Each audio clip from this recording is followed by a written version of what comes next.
Good morning. This is the News Wire. I'm Leah Ubaga. Kenya Defence Forces personnel will no longer directly access their meal cash allowance after a directive from military leadership locked the funds under the newly implemented pay-as-you-eat system. The directive aims to prevent service members from using the meal allowance as collateral for loans. It follows reports that some personnel have had to go without meals since the scrapping of the food subsidy program. Activist Boniface Mwangi is today set to be arraigned at the Kahawa Law Courts on terrorism-related charges after spending 2 nights in custody at the Pangani police station in Nairobi. His arrest has triggered sharp condemnation from civil society organizations, legal experts and political figures who accuse the government of misusing anti-terrorism laws to criminalize peaceful dissent and suppress civic freedoms. The Directorate of Criminal Investigations confirmed Mwangi's arrest via a post on its official X account, stating that the activist was being held in connection with the facilitation of terrorist activities during the June 25th protests. According to the DCI officers, they recovered 2 mobile phones, a laptop and several notebooks from Mwangi's residence. A subsequent search at Mageuzi Hub, where Mr. Mwangi's office is, allegedly led to the seizure of 9 external hard drives, laptops, company seals belonging to Brave Media Limited. And moving on is that the International AIDS Social Society has welcomed a bipartisan decision by the U.S. Senate to protect the president's emergency plan for AIDS relief from proposed funding cuts. U.S. President Donald Trump had threatened to slash $400 million, that is 51 trillion Kenya shillings.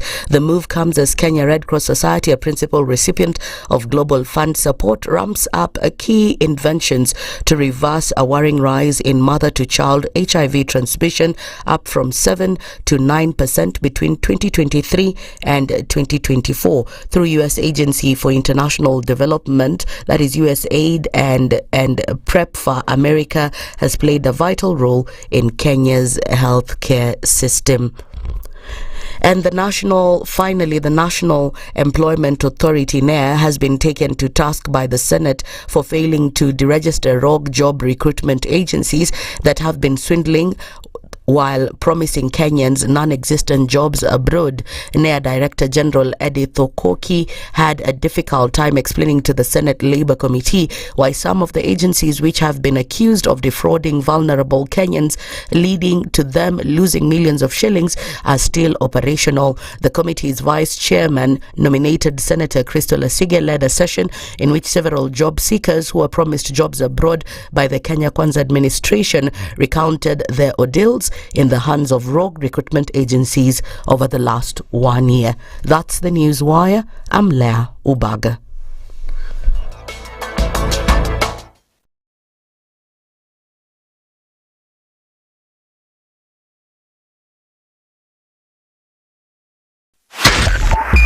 .5 Spice FM, Kisumu. One of the things that I hate in our country is negative ethnicity. You find you as a state of, instead of thinking as a Kenyan, you think like a tribal person. Let me tell you something. The biggest problem we have had in this country is a leadership deficit. There is nothing that you are going to do in the process of change if you are not a risk taker. So you really have to pursue your vision to a logical conclusion and even be ready to step on people's toes. When it comes to the economy, you can run away with it. They say statistics are like bikinis. They reveal a lot, but they conceal the vitals. And so government people would throw statistics at you and tell you they're revealing a lot of information to you, but it's really concealing the real vitals. We need to get out of that, because when we want to grow our democracy, one basic thing that really requires to be understood by the political class, by all of us, is institutions are critical. This is the Situation Room, the only way to start your day. Waliletea fujo Moi mpaka wakapata cooperation. Wakakuja wakasumbua Kibaki mpaka wakachukua nusu mkate. Wamekuja wakazungusha Uhuru hapo mpaka wakaenda na handshake, program yetu ikapotea, BBI ikaendelea, tukazama, tukaingia kwa madeni. Sasa mimi nimewaambia hii serikali hii, mimi nawaambia hii serikali ni ya mahasla. Hakuna nusu mkate, hakuna handshake, hakuna hiyo borojo. Jana nimeona wale wazee tulishinda. Ati hiyo mzee akisema ati he'll not be coerced or intimidated to joining our government. Wewe mzee sikia. We have no business within our government. Hatuna haja na hatugojei wewe. We are not looking for you and we have no time. Stop saying that people can force you to come to this government. Forget about being forced or coerced. We are not interested because sisi tuko na kazi ya kufanya. Kama kuna mtu ako na namba ya William Ruto, arekodi hii video mtumie. Maisha yangu tangu nizaliwe sijawahi kuona mtu muongo, mfisadi, baradhuli, dhabdhabina kama William Samoei Ruto. Mimi Hassan Joho nikitaka kuongea, mimi I don't even dream of engaging with them. Ati huyu akitaka aje aongee sio na mimi niongee na Ruto nini? Mimi nikamtafute atanipa nini? Wilbaro. I wonder. Nilipeleka Wilbaro mimi la kimtaani la kucheza nalo zamani. We have a choice to reject over 60% of these names or give President Ruto his skunk. Apart from a few individuals who are not even more than 8, the rest are incompetent, unqualified, have integrity issues, are people who cannot deliver this country from where it is to the next level that we want the country to move in. A few moments later. Now forwarded the name of John Mbadi Ngongo to the Ministry of National Treasury and Economic Planning. The Honorable Hassan Ali Joho, Ministry of Mining, Blue Economy and Maritime Affairs. The Situation Room, Kenya's biggest conversation. The following takes place from 6 a.m. to 10 a.m. every weekday on SpiceFM. Oh life, oh life, oh life. It's a very old song. It is a very old song with very deep meanings, isn't it? So what does she say? She says, I'm afraid of the dark, especially when I'm in the park. And there's there it is. I'm afraid of the dark, especially when I'm in the park and there's no one else around. Ooh, I get the shivers. I don't want to see a ghost. It's the sight that I fear most. I'd rather have a piece of toast. Watch the evening news. Life, oh life, oh life, oh life. Do do do do do do. Oh life, oh life, oh life. The Situation Room, Kenya's biggest conversation. Traffic.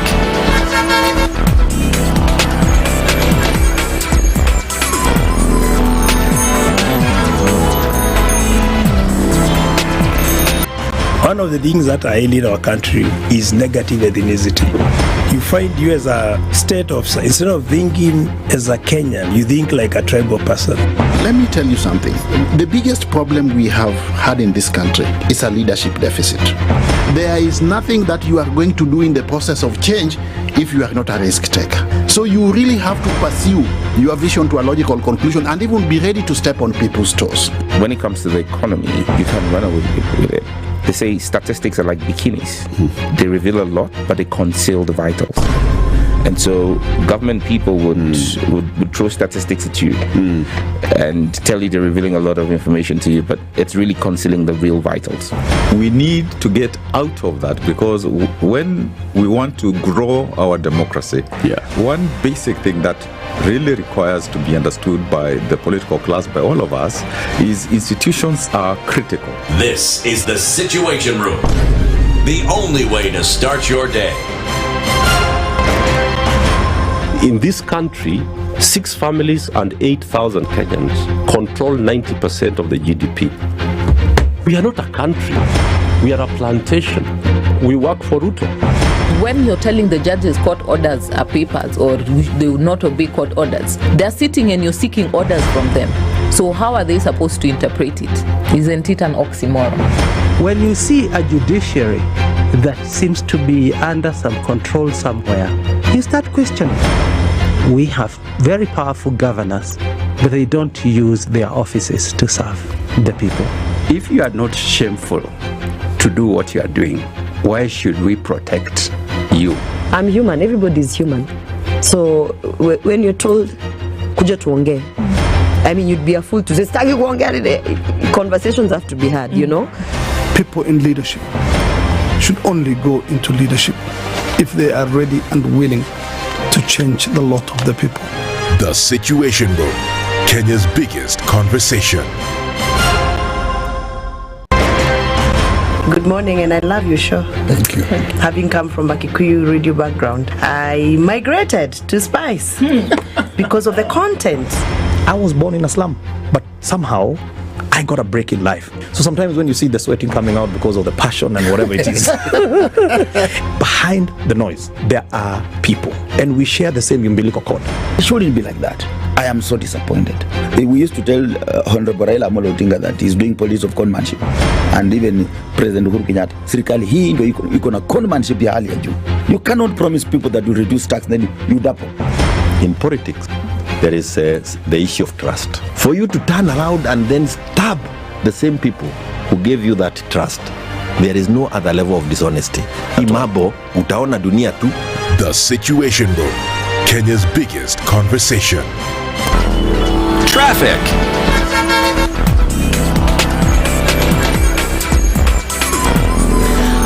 Okay, a quick look at what's happening with traffic this morning. It is already starting to build depending on where you are. I think we'll not be doing too badly. Coming off of the Thika Superhighway, a little bit of traffic starting to form right around Survey, and we'll also see some of that going then towards the city, and that's coming out of Westlands. So all of this to watch. Coming off of Mombasa Road, you're doing okay through towards the CBD, and a little bit of traffic also on the Eastern Bypass, then getting towards North Airport Road. So it looks like it's going to be a busy Monday. Many things happening. Up and about, we will go. Bright-eyed and bushy-tailed, we hope. Let's talk and keep things moving this morning. SpiceFM, on X, hashtag The Situation Room. Mature, intelligent talk every morning. Spice up yourself.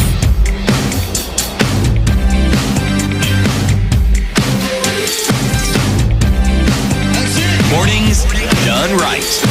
94.4 Spice FM, Nairobi. And how are you doing, Dennis Okari? You're about to say, People are confusing me, I beg. No, I know. It's not just the names. It's also my sitting position has changed also. So. You see? So now you were there, then on Friday you were there, so then now it's Monday, and then... I won't be surprised if you call me Aseto at some point. No, I can't. You? I can't, actually. You want us to bet on some money? Yeah, sure. Okay. Put it on the table. Oh, snap. I left my wallet in the car. Of course, they always do. Yeah, I can put mobile money. My phone represents my money. I will not call you Aseto today. I will not call you Aseto today. And if you do? How much? How much? Not a lot. Around 10,000 only. Only. If I call Dennis Okari, Dennis Aseto today, he'll give me 10,000 more. No, I'm not giving you. You're the one giving me. How are you, Lakini? I'm okay. How was your weekend? It was all right. I started Friday off with a very interesting day. A busy one, and then just, my mind was just doing somersaults through the night. Did you sing on Friday? Did I sing on Friday? Yeah. I actually sang on Thursday. And I recorded it. No, you didn't. I was here on Thursday. No, as in Thursday night for Friday. Oh, you recorded the song? Yeah, but did I play it? No. I'm actually a shy person. You? Me, wallahi. You shy? Okay, I'm here to see that. I'm serious. It just depends. Like, even now, see, I'm shy, I can't look at you. Cut long story short, when are you singing? What do you want me to sing? I'll sing now. Tell me. I'll sing it now. Which song was it, by the way? Your own composition? No, I sang... No. I just sang a verse from K. Sera. Whatever will be, will be. Yeah. Which song is that? K. Sera. What song is that? You want me to sing it now, and so we can just Is get that it the out of one the you way? practiced? Yeah, actually, and that's You sure the you next want to do it now? I can do it now. I have no problem. Let's go. Okay. I asked my mother, what will life be? Will I be pretty? Will I be rich? Here's what she said to me. Que sera, sera. Whatever will be, will be. The future's not ours to see. Que sera, sera. What will be, will be. Yay. I have no idea which song is that? Who sang that song? Many people have sang it. There's a rendition of it. Seriously. I've never heard of that song before. Yeah, it's pretty, isn't it? Yes. Though it was only like 3 lines. There's more, but I said I was just going to sing the first verse. Oh, you're not doing a chorus? No. Come on. And O? Tomorrow's another day. Okay, so this whole week, 3 lines, 3 lines, 3 lines. Oh, sheesh. No pressure. I'll come with mine one day. Yeah. Okay. I'll try sing. You, I used to. You did, and I know this. Yeah, I used to. And you have the voice, so hey, we could do something.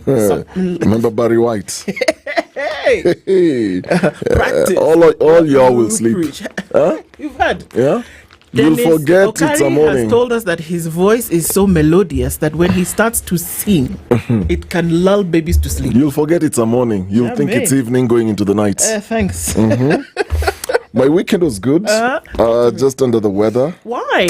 It's terrible. And why didn't you tell me? You know, why did I tell you? Yeah, that you were not feeling well. At the very least, I would have made offense, Salah. I actually thought of telling you. Then I was like, okay, let me come today, and then I'll ask you, okay, can you give me a concoction, something That's that will it. just knock me out? I would have done that. Okay. It's my son who gave me the cold. Oh, no. You know how kids, for some strange reason I've not understood, kids can give you a serious flu. And you get sicker than them. Yes. Like it knocks you down literally. I know it. So it's one of those days. But anyway, everything is good. Okay. All is well. Good to see you. Good to see you too. So Dennis Aseto is, you thought I was calling you, ha ha ha.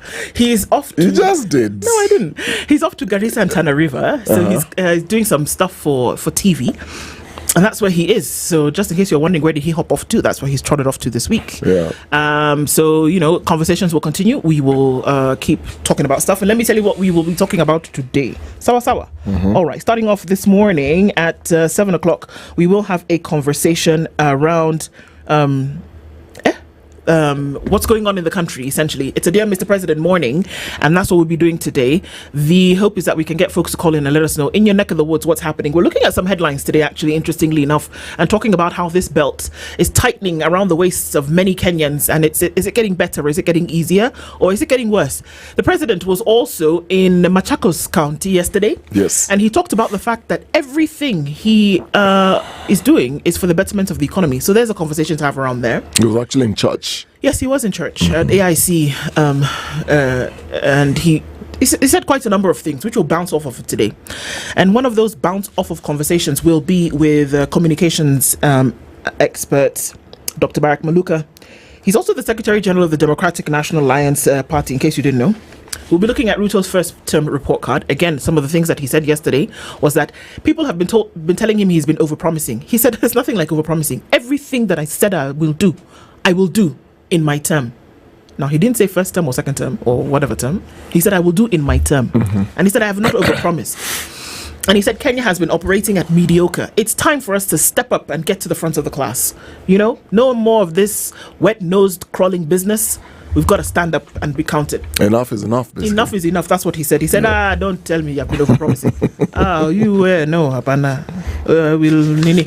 And then he proceeded to build the church with 20 million shillings. So, ex-Iraqi is an economist. We're going to be looking at the state of the economy. He joins us then at 9 o'clock, and we'll be looking at some of these things as we do with ex-Iraqi. Always a pleasure to be able to look at the real situation and say, this is what it looks like, and maybe how you can navigate through it. Sawa.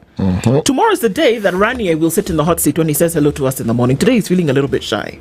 We tried on Wednesday, it didn't happen. So I'm just preparing you in advance. Raniar Raniar, good morning. Lydiah, we see you. Good morning. When is Lydiah coming? Friday. We're still working on Lydiah. She's work in progress. Yeah, she's at WIP. We'll see what happens. Maybe by Wednesday like this, just be ready in succession, and I dare you to say no. They're asking us if we are mourning. Why are we in black? It's cold. So black warms you up? You know, psychologically, if you try... No. Psychologically, there's how the mind connects the weather with what you wear. If you're going to select what you want to wear, more often than not, psychologically, by the way, it's proven, it's scientific, you will tend to go with dull colors. If the weather is dull? Yes. Oh, okay. So you tend to go with very dull, dark colors. When the weather is bright, you tend to go with bright colors. Okay. Yeah. When the sun comes out, I expect you to be wearing yellow. Oh, I have many of those. Okay. Yellow, pink, brown.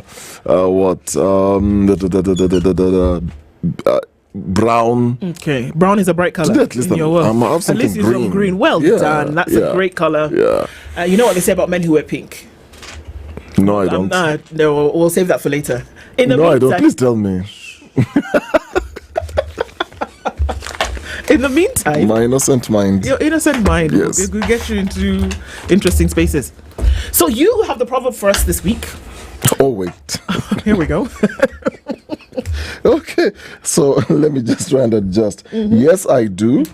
And our proverb today is coming from a country where, and I'll never forget this country, because there was a time the football team was playing Harambee Stars, and this game was at Kasarani many years ago. So I was so young, so that was my first time to get inside the stadium. So I was so overwhelmed by the size and the numbers. And so Kenya was playing Senegal, and it was one of the roughest matches I've ever watched. Those guys were rough on Kenya. Oh my God, they were fast and very rough. So the match ended, I think, 1-0. So Senegal won that match. Yeah. And yes, we were all sad. But I'll remember there was one guy who was kicked on the leg. His leg almost broke. I was like, this guys from this country are so hardcore. So that was my first encounter when I was very young with that country. And I'll just go ahead and mention the name of the country. So the country is Senegal. So the proverb from Senegal. Are you ready for the proverb? Let's go. Slowly, you catch the monkey in the forest. You know the way it starts, and this is a fun factor. They say, and somebody, I stand to be correct, they say Kisses came from Senegal, by the way. Okay. No, what are you going to say? Never mind. So they say we came from that side of the continent and find our way to Kenya. So that's why we are, tall, we are dark and handsome. Yeah. So it had to get there eventually. But you see, you being shy, it's okay. Own it. It's fine. No, I'm not being shy. Oh, sorry. It's just to reminisce. I beg your pardon. Yeah. So they say that's where we originally come from. I stand to be corrected. And so slowly you catch the monkey in the forest. You wanna give it a try? Well, I think about a monkey, and it's a quick thing, isn't it? Yes. And it hides in the forest also, because also then I've been Senegal, so the parts where it's really thick, dense, and they will camouflage in the forest. So here it is for me that if you take your time, you will eventually find it when it is uncovered or unprotected or unhidden. So that could be that if you take your time, you'll eventually find this treasure. At the same time, also, I see it differently, that within time, folks show their true colors. So So the monkey could hide and hide and hide, but sometime you will see it in plain view, even though it's been hiding from you for the longest time. At some time, there will be a clearing, and you will be able to see something for what it really is. And you can decide to catch it, or you can decide to walk away. Oh, fantastic. Fantastic. Those are actually two interpretations. Exactly, I just saw it too, yeah. Our third one is coming? No. You're feeling inspired this Monday. You know, a monkey is not a very easy animal to catch. Not very easy. And there's a way it adapts. There's a way it observes. So, my interpretation of slowly you catch the monkey in the forest is, you think of a forest, it's huge. Yeah. And to just look for that one monkey in the big forest is not something that is so easy, meaning that you need to be patient, like you said, taking your time, go through the forest.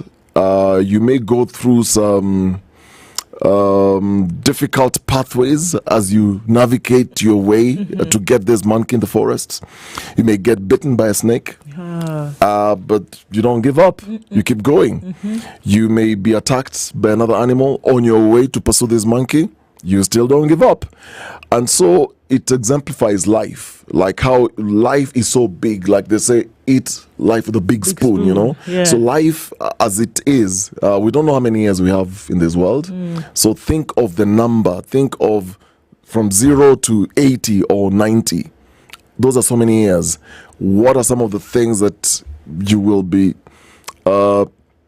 what are some of the things you'll achieve along those years? And you think through, life is not as easy, and they say nobody makes it easy for you. True. So you'll go through some rough patches, but you keep going because your target is the monkey. So slowly take your time, manage your time very well. The things that are not, the things that don't come that easy, the things that will take 5 years, 10 years to come, the things that will take 5 minutes, 10 minutes. So the thing is, practice patience, practice persistence, practice determination, and never giving up. I love it. You will get there. You will catch that monkey at some point. It may sneak out of your way. It may hide. You know how monkeys do when they try to hide, jump from one branch to another branch. That's how opportunities sometimes come in life. So you think you have it, then it just disappears. That doesn't mean you give up. You may open a door. That door refuses to open. You knock, you kick that door. So the doors that you open with a key, the doors that you open with a kick. With a kick. What? I need to write that down. And I'm actually writing it down. Maybe it's where I'm sitting. There are doors you open with a key. With a key, and there are doors you open with a kick. With a kick. Dennis Okari. The Sage. July 21st, 2025. Fantastic. I should be doing this every day. I mean, you could make a job out of it. Who knows? Wow. Yes. Okay. Very inspiring. Very inspiring, I must say. A great start into Monday. And how about we look into the headlines? There are quite a number to look into this morning, and a lot is happening. Just looking at things that are happening, Jerry Mwangi called me on Saturday, and this is what we see that forms the front page of the Standard today. Of course, Jerry Mwangi is one of us Mwangi's wife. DCI gone rogue. From arresting politicians critical of the Ruto administration over the remarks to accusing rights activists of terrorism, the Directorate of Criminal Investigations, DCI, has veered from the laughable to the outright absurd. Tasked with bringing science and professionalism to law enforcement, the agency now resembles a political hit squad that is doing the bidding of the powerful by enforcing vendettas, silencing critics and trampling on fundamental freedoms with impunity. DCI boss Mohammed Amin appears hell-bent on dragging Kenya into the ranks of pariah states as long as he keeps the ruling elite satisfied. Oof. I mean, it started with Jane Kihara on Thursday evening, and then she presented in court Friday, and then, of course, she was out. You know, so much. And then Saturday with Boniface Mwangi being arrested, and then going to be charged with terrorism and other things this morning. So this is what we're looking at. Is there merits in some of the things that have been done, in some of the charges that are being brought, leveled? This is the question. But that's headline on Kenya's bold newspaper, The Standard, this morning. Looking at some other headlines that are making their way into The Standard. Employment Authority under fire from senators. I mean, we also did see some tweets from Senator Crystal Asige over the week, and they're asking questions. The committee sat and they're saying, come on, guys, what is happening with this employment, Kazia Maju? What's going on? It is not clear, and it seems to be that, it's a bit sticky. And so the National Employment Authority has also said it's failed. According to Senate, they have failed to remove rogue job employment agencies from their system. We have heard from the PS Diaspora Affairs, Rosalind Njogu. We've heard from the CS for Labour, Alfred Mutua. They said that NEA was going to remove that. You will not go to NEA and find any of these XYZ employment agencies there anymore, that they were going to have been removed. Apparently that's not the case. So Senate is saying, excuse me, what's going on? Ghosted by the state. Busia school with no tutors, no funds. There's a school, it's empty. What we are being told. This story I have to tell you because it's crazy. We'll get into that in just a minute. It's a real school. It is a real school. There's a building. Rights groups decry crackdown on state critics, fault ODPP's rule, and we're also seeing DCI officers are being misused to settle political scores. How elders enable sex pests to evade justice is a story in The Standard as well, and already my head is throbbing. I don't know. I can't. So we're looking into some of those. Universal healthcare dream at risk as SHA snubs outpatients. Yikes.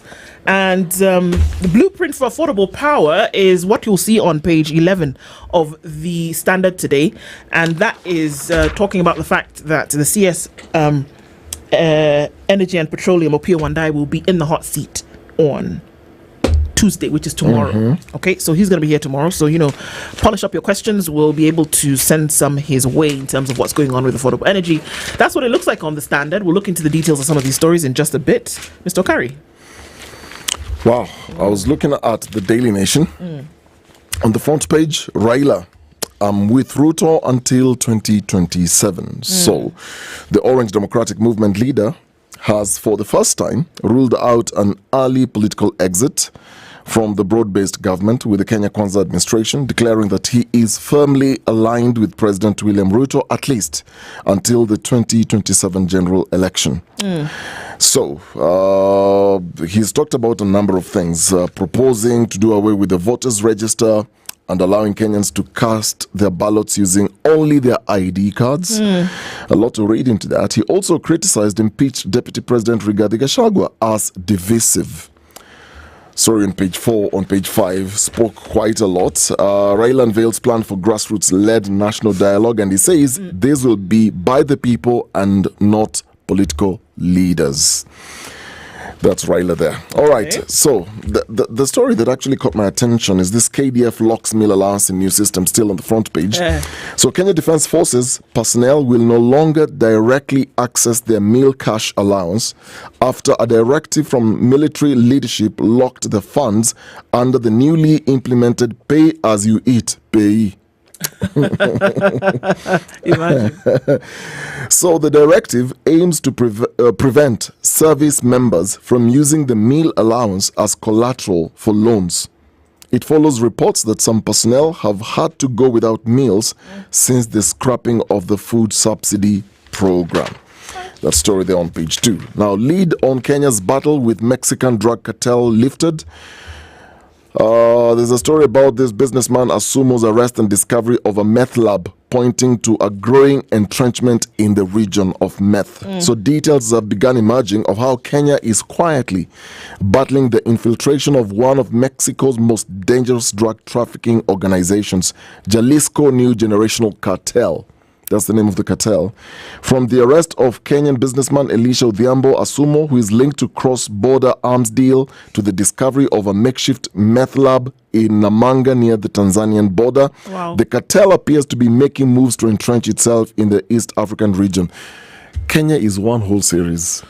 How many episodes can you do? Like, you can have episodes for different things. You can have an episode about education. Exactly.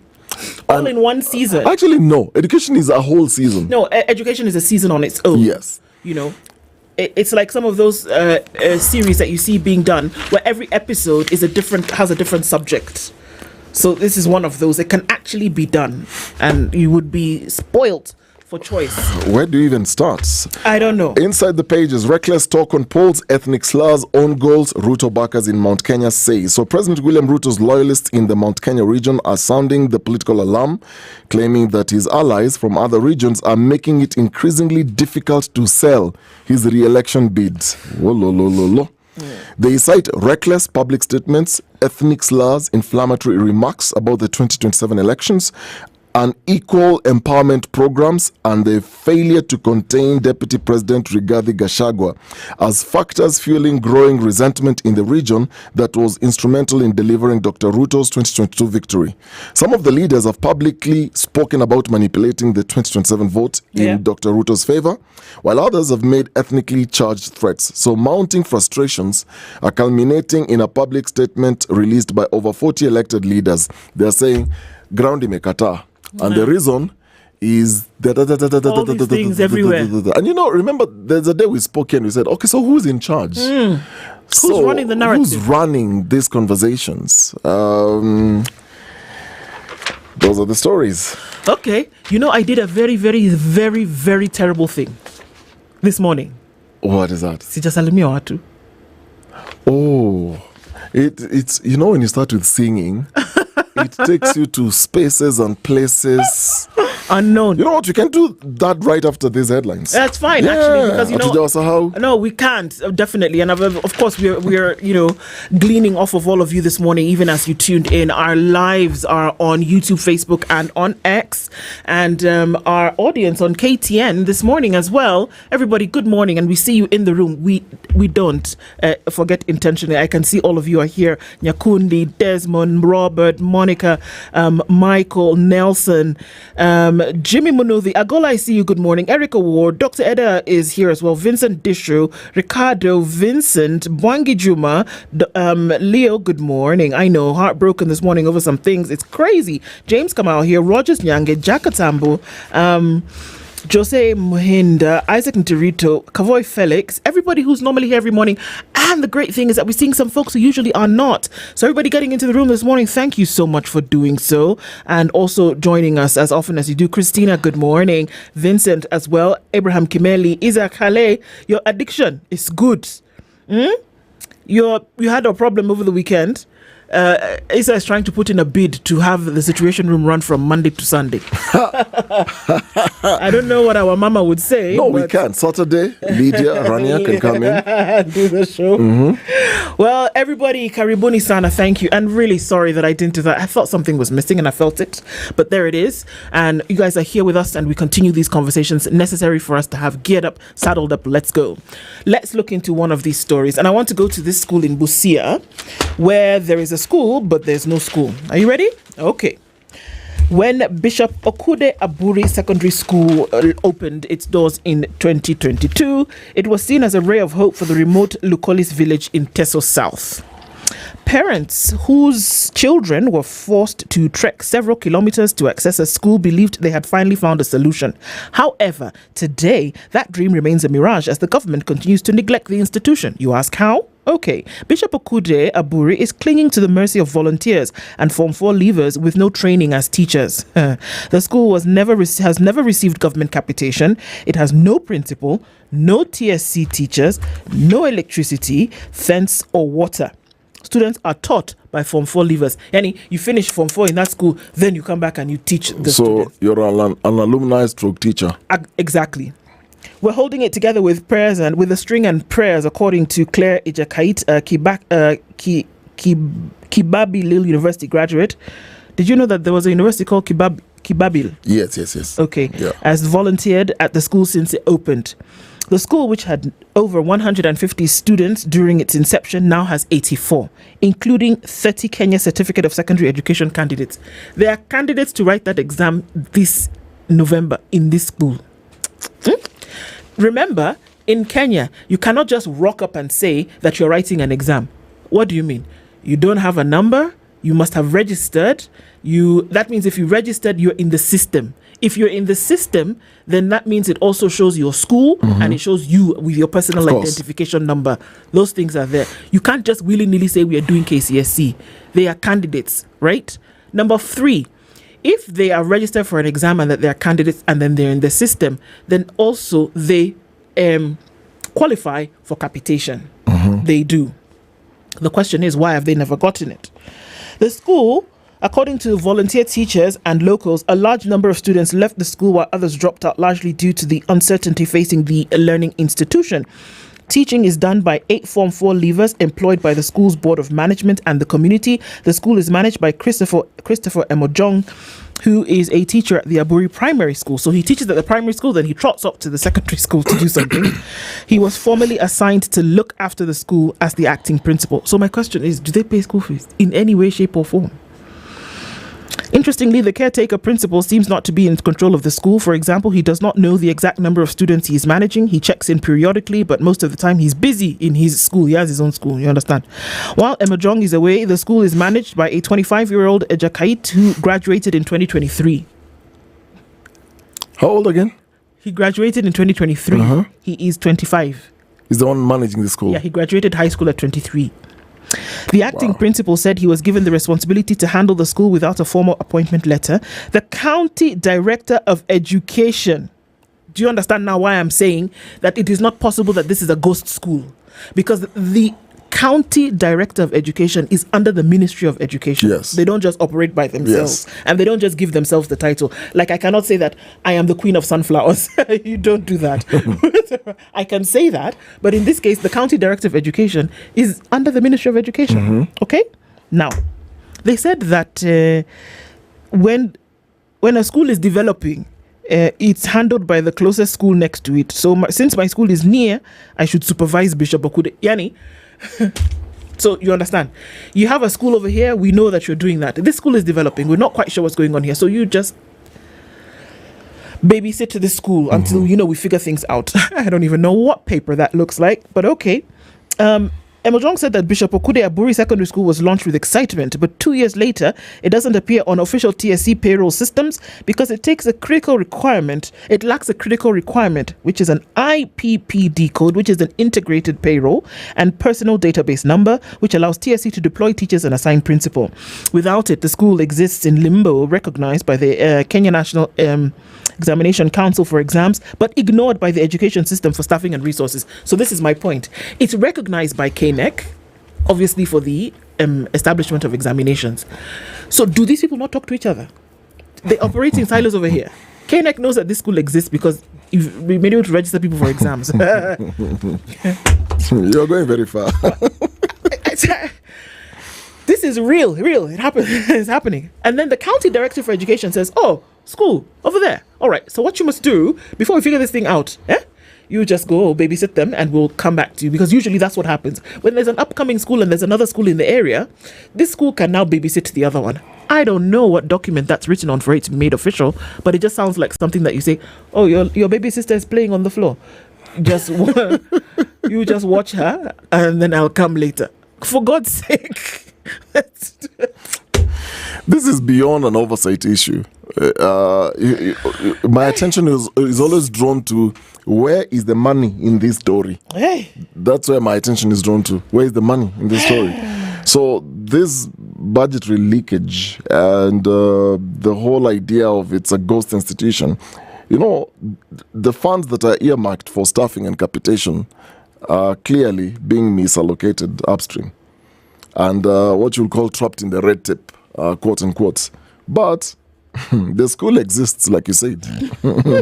In government records, it exists.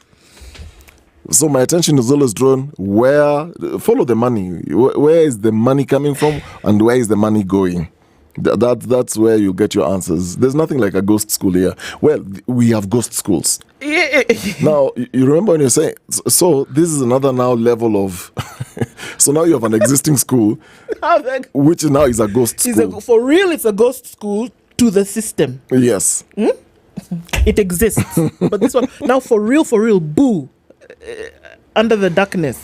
You know, the funds could be, the funds could be reported as disbursed, but they never reach the school because you're right. You're right. Actually, follow the money. You got to follow the money. It will give you the answer. Good grief, good Lord. These are some of the things that we're looking at. And I just have to say, in the middle of all of this, Walter moves things for the Standard Group, and he's right now with Aseto, Lydiah, and Biwott on their way to Garissa. It's this way. But you can go through the Thika Superhighway. Ask me how I know. But they're on the way, and I shout out to you guys this morning. Reach where you're going safely and bring back those hot stories. Sawa. Yes. But that's what's going on in that school. And in terms of what will happen, she said that come September for this school, most of her untrained colleagues will leave for university. This is one of the teachers in the school. Then they're going to go. After finishing Form 4, they will go. They're teaching, but they'll finish and go. So they don't know what... they don't know what's going to happen in terms of the teaching staff. How is the County Director of Education comfortable knowing that there are Form 4 leavers who are teaching subjects upon which these children will be tested in the next 3 months? How is she comfortable knowing that is happening? That Form 4 leavers who are still out, they're not even out of leading strings yet, really, and they're the ones who are teaching subject matter to these kids who will sit exams in November.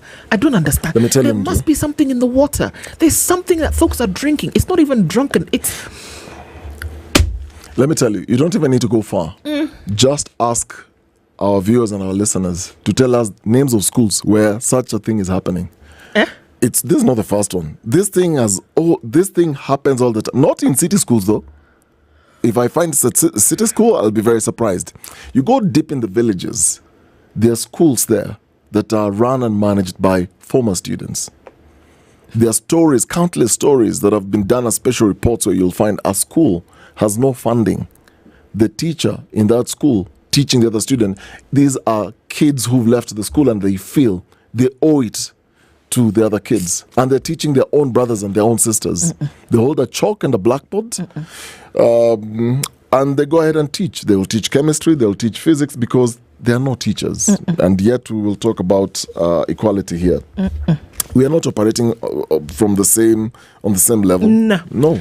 And this strikes me directly. In fact, yesterday, when the president was speaking in church, and he said, there is no part of this country that will go untouched. There is no part of this country that will not be developed.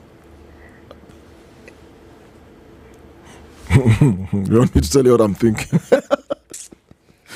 I mean, look, the same president is blaming parents for everything else that's going on. From his statements. I mean, what else are you expecting? He's bound to say that. He made a promise to Kenyans before the election. And so he will keep... I think our president is still stuck in that campaign mode of making promises. He said he'll keep everyone. And actually, when I listened to him yesterday, I said, okay, Ndu, give benefit of the doubt and allow him to just see through this. And then we wake up this morning and then we see this story. Sorry, please continue. You said you spoke to Boniface Mwangi's wife? Yes. I'm curious to hear about the conversation. She's just as confused as the rest of you and wondering, what are we talking about here? When did you talk to her? On Saturday. When this happened? Well, this happened on Saturday. Yes, Saturday. Yep. What did she tell you? I mean, it was guarded, of course. Yeah. She's not quite sure what has happened, but they've taken him, and we don't know now what. And that was interesting because we don't know now what. It said there's always something. Then later, when we saw that the charges would be terrorism, I didn't speak to her thereafter. But here we are. Well, rights groups, together with Boniface Mwangi's wife, were at Pangani yesterday. I was just looking at that brief. So you have civil society lawyers and rights defenders who are raising alarm over what they term as a growing pattern of arbitrary arrests and politically motivated charges targeting peaceful protesters and activists. And they accuse the Office of the Director of Public Prosecutions and sections of the judiciary of facilitating illegal detentions under the guise of national security. So speaking outside Pangani police station where activist Boniface Mwangi is being held, lawyer Njanja Maina reiterated the arrest by Directorate of Criminal Investigations officers was a futile attempt to muzzle government critics. He is in good condition and nothing irregular occurred during this time. And you know what I felt was interesting, this time around they tried to do it differently. They allowed the filming of it all. Yeah. The lawyers were present in the house when they were getting all these things. At least that was in the open. So it was clear from the word go they're the ones who actually took him. Yeah. Unlike in the past where you have... You're not sure who took him or where he went. And so there's so many patterns that keep changing. You lose track of what else is going on. So what I was curious with was this, the reason for the arrest. We know that today is when he will be presented to court. But Boniface Mwangi's wife said that this is pure intimidation by the police. We saw it coming. They have done the same to others. At least we've been given full access to him. That's what I find different. However, when you look at the reasons, so they found a bullet cartridge. Yeah, and a tear gas. 2 tear gas canisters in the house. In the office. In the office, yes. Yeah. And so, how did they know they were there in the first place before going to the house to get him for terrorism charges? How do they know? Like right now, I come to your house and say, okay, you know what? I'm pursuing you because of terrorism. Yeah. Then for some strange reason I find in your house, you've got a bullet cartridge locked somewhere in your house or your office. How did I know it was there in the first place? Yeah. We all know the answer to that.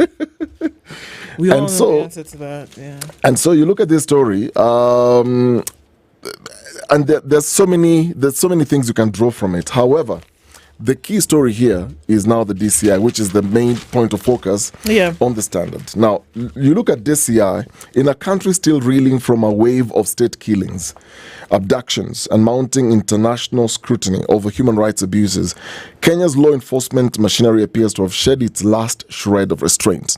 So the Directorate of Criminal Investigations now openly operates more like a political hit squad than a national investigative agency. Critics have accused the unit of being a pawn to the political elite, enforcing vendetta, intimidating critics, and violating fundamental rights. And even before the country heals from the death of 31-year-old Albert Ojwang, who was picked by the same DCI and murdered in cold blood, the unit is at it again. No longer hiding behind the veil of legality, the officers are kicking down doors, breaking cabinets, picking personal belongings without warrants, and branding their targets terrorists. Increasingly, it now appears that the unit under Mohamed Amin is determined to push Kenya into the ranks of pariah nations where state power is wielded to silence rather than to serve. Oh my God, where do we even go with this story? It's, we started with this charge sheets, and you look at some of these charge sheets. Started with cybercrime, charging guys who are posting things on X, cybercrime. Then slowly, this terrorism thing just started in a very, very subtle way. And who was the first person to use the word terrorist in this context? It was CS Murkomen. No. Nope. It was Deputy President Kithiru Kindiki. No? Nope. It was the president. Yes. It was the president himself, actually. And this was when? Last year. Last year. Actually, it's true. Right after the finance bill protest, anti-finance bill protest. Yeah, exactly. Yeah. And so now, from last year, this is the year now you start seeing movement.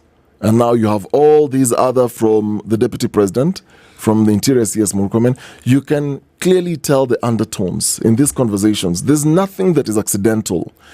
These things that are being spoken in public, in funerals, when they go to do this, the empowerment programs, what they say about the protesters. And what I find unfortunate is the lumping together of goons, criminals, together with the protesters. And then you lump them together and you call everyone a terrorist, we are setting a very dangerous precedent here. A very, very, very dangerous precedent here. Because when the president yesterday was talking to let me say to the nation in church, he said he's taking care of his children. He did.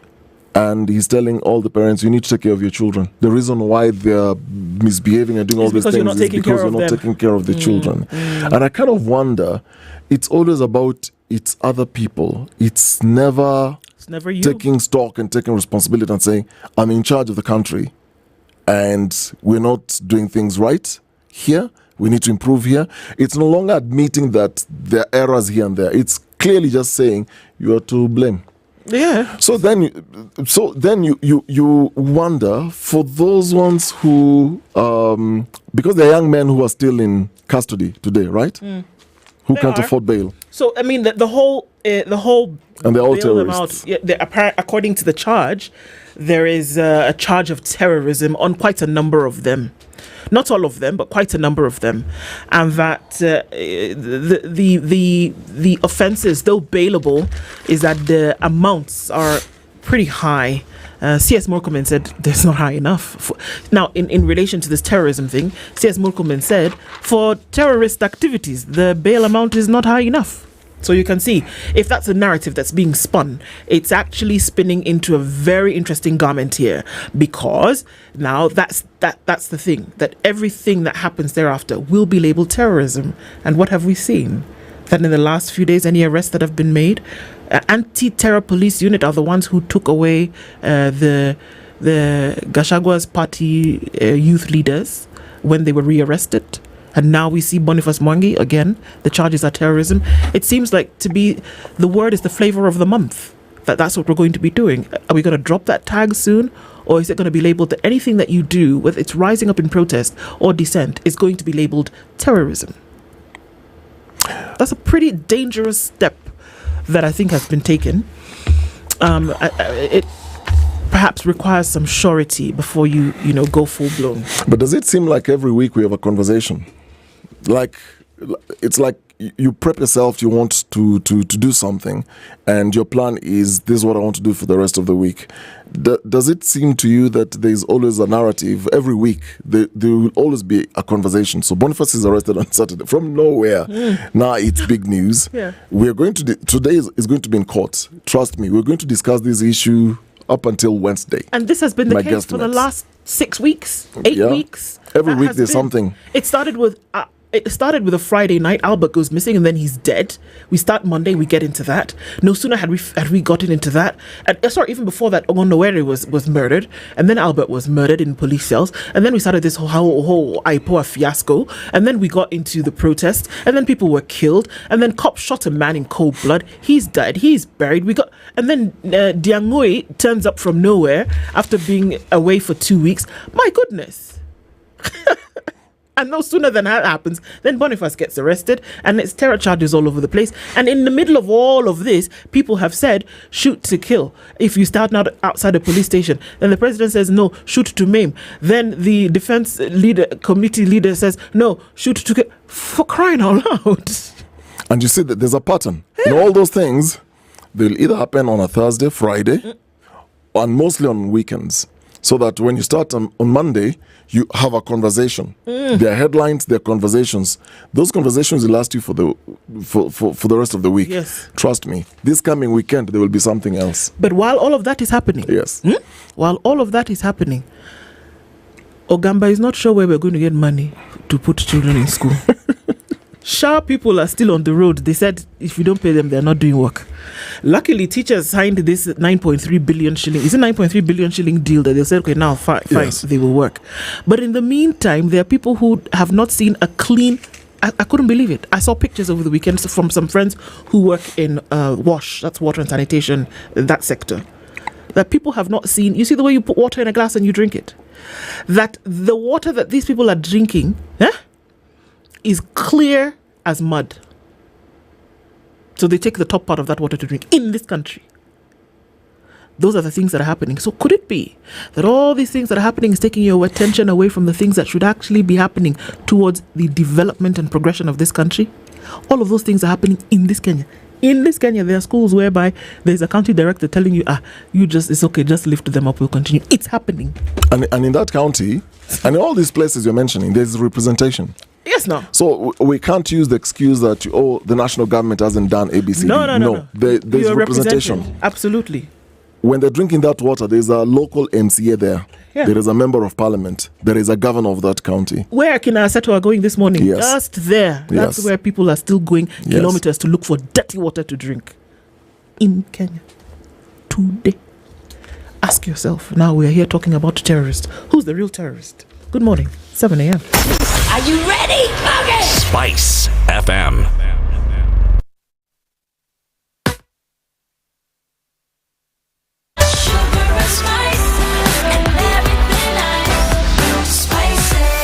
Spice up your life.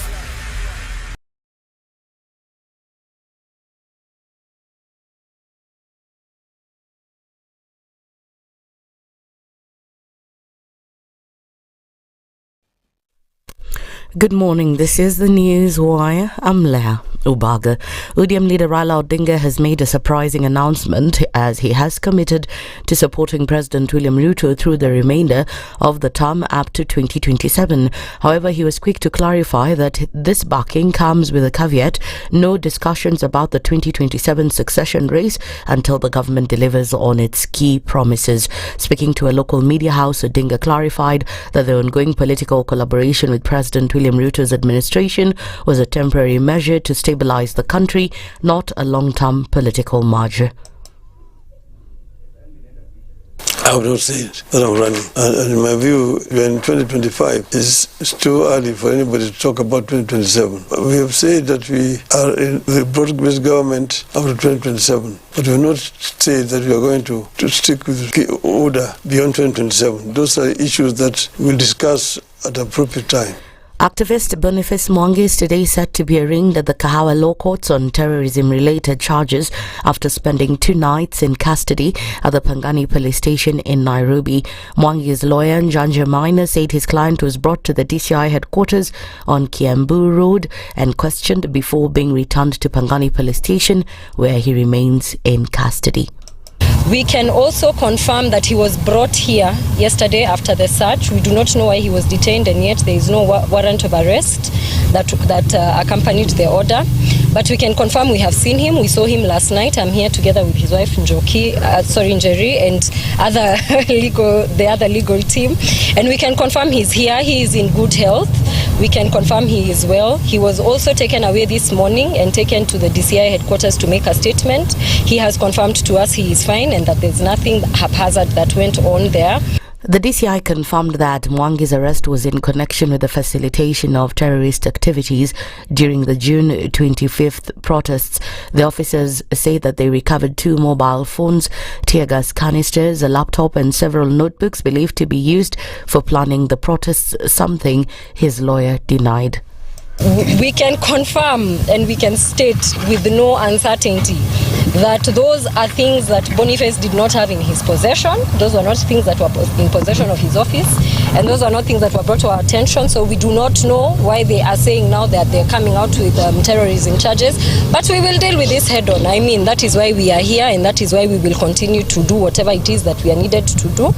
But legally we can say he is here, he is detained here, he is here on a holding charge. So it is not Pangani police station that has arrested him. He is here and he is being held on behalf of the DCI. His arrest has triggered sharp condemnation from civil society organizations, legal experts and political figures who accuse the government of misusing anti-terrorism laws to criminalize peaceful dissent and suppress civic freedoms.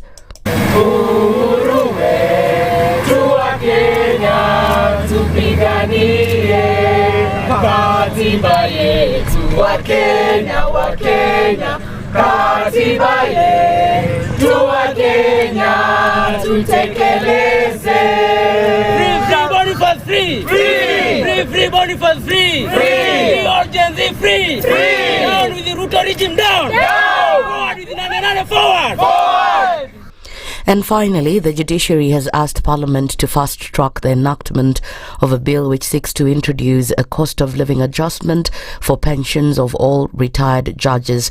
The Judicial Service Commission has decried a delay in the enactment of the Judges Retirement Bill 2025, which seeks to establish a dedicated pension framework for judges of the superior courts and whose annual pension will be adjusted to a factor of inflation.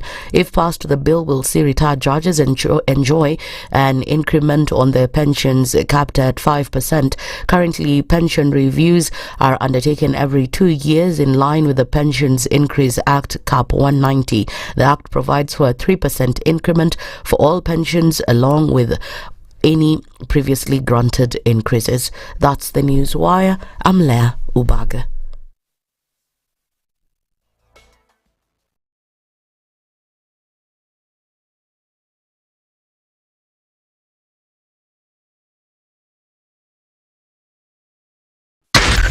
Spice FM, Nakuru.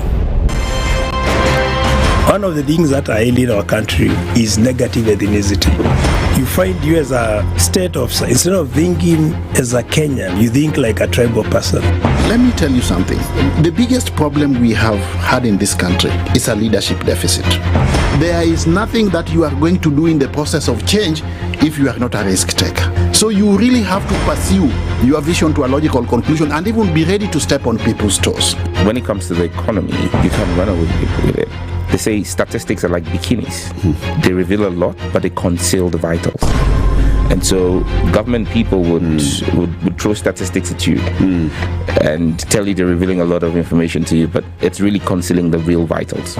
We need to get out of that, because when we want to grow our democracy, one basic thing that really requires to be understood by the political class, by all of us, is institutions are critical. This is the Situation Room, the only way to start your day.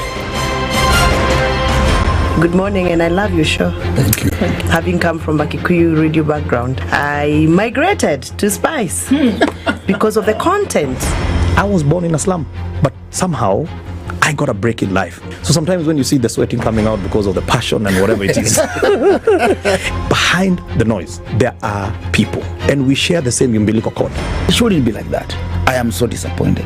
We used to tell Honorable Raila Amolo Odinga that he's doing politics of conmanship, and even President Uhuru Kenyatta, serikali hii ndio iko na conmanship ya hali ya juu. You cannot promise people that you reduce tax, then you double. In politics, there is the issue of trust. For you to turn around and then stab the same people who gave you that trust, there is no other level of dishonesty. Imabo, utaona dunia tu. The Situation Room, Kenya's biggest conversation. Traffic.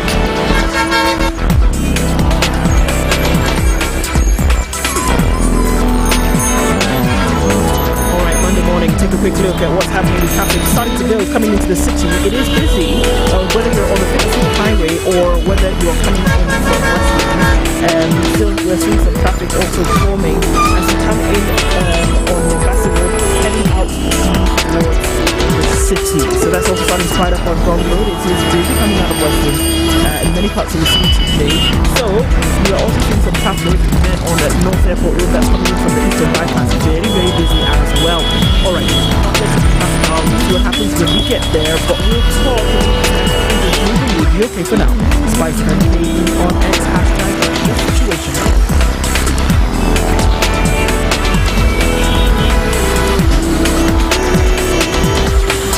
Mature, intelligent talk every morning. Spice up yourself.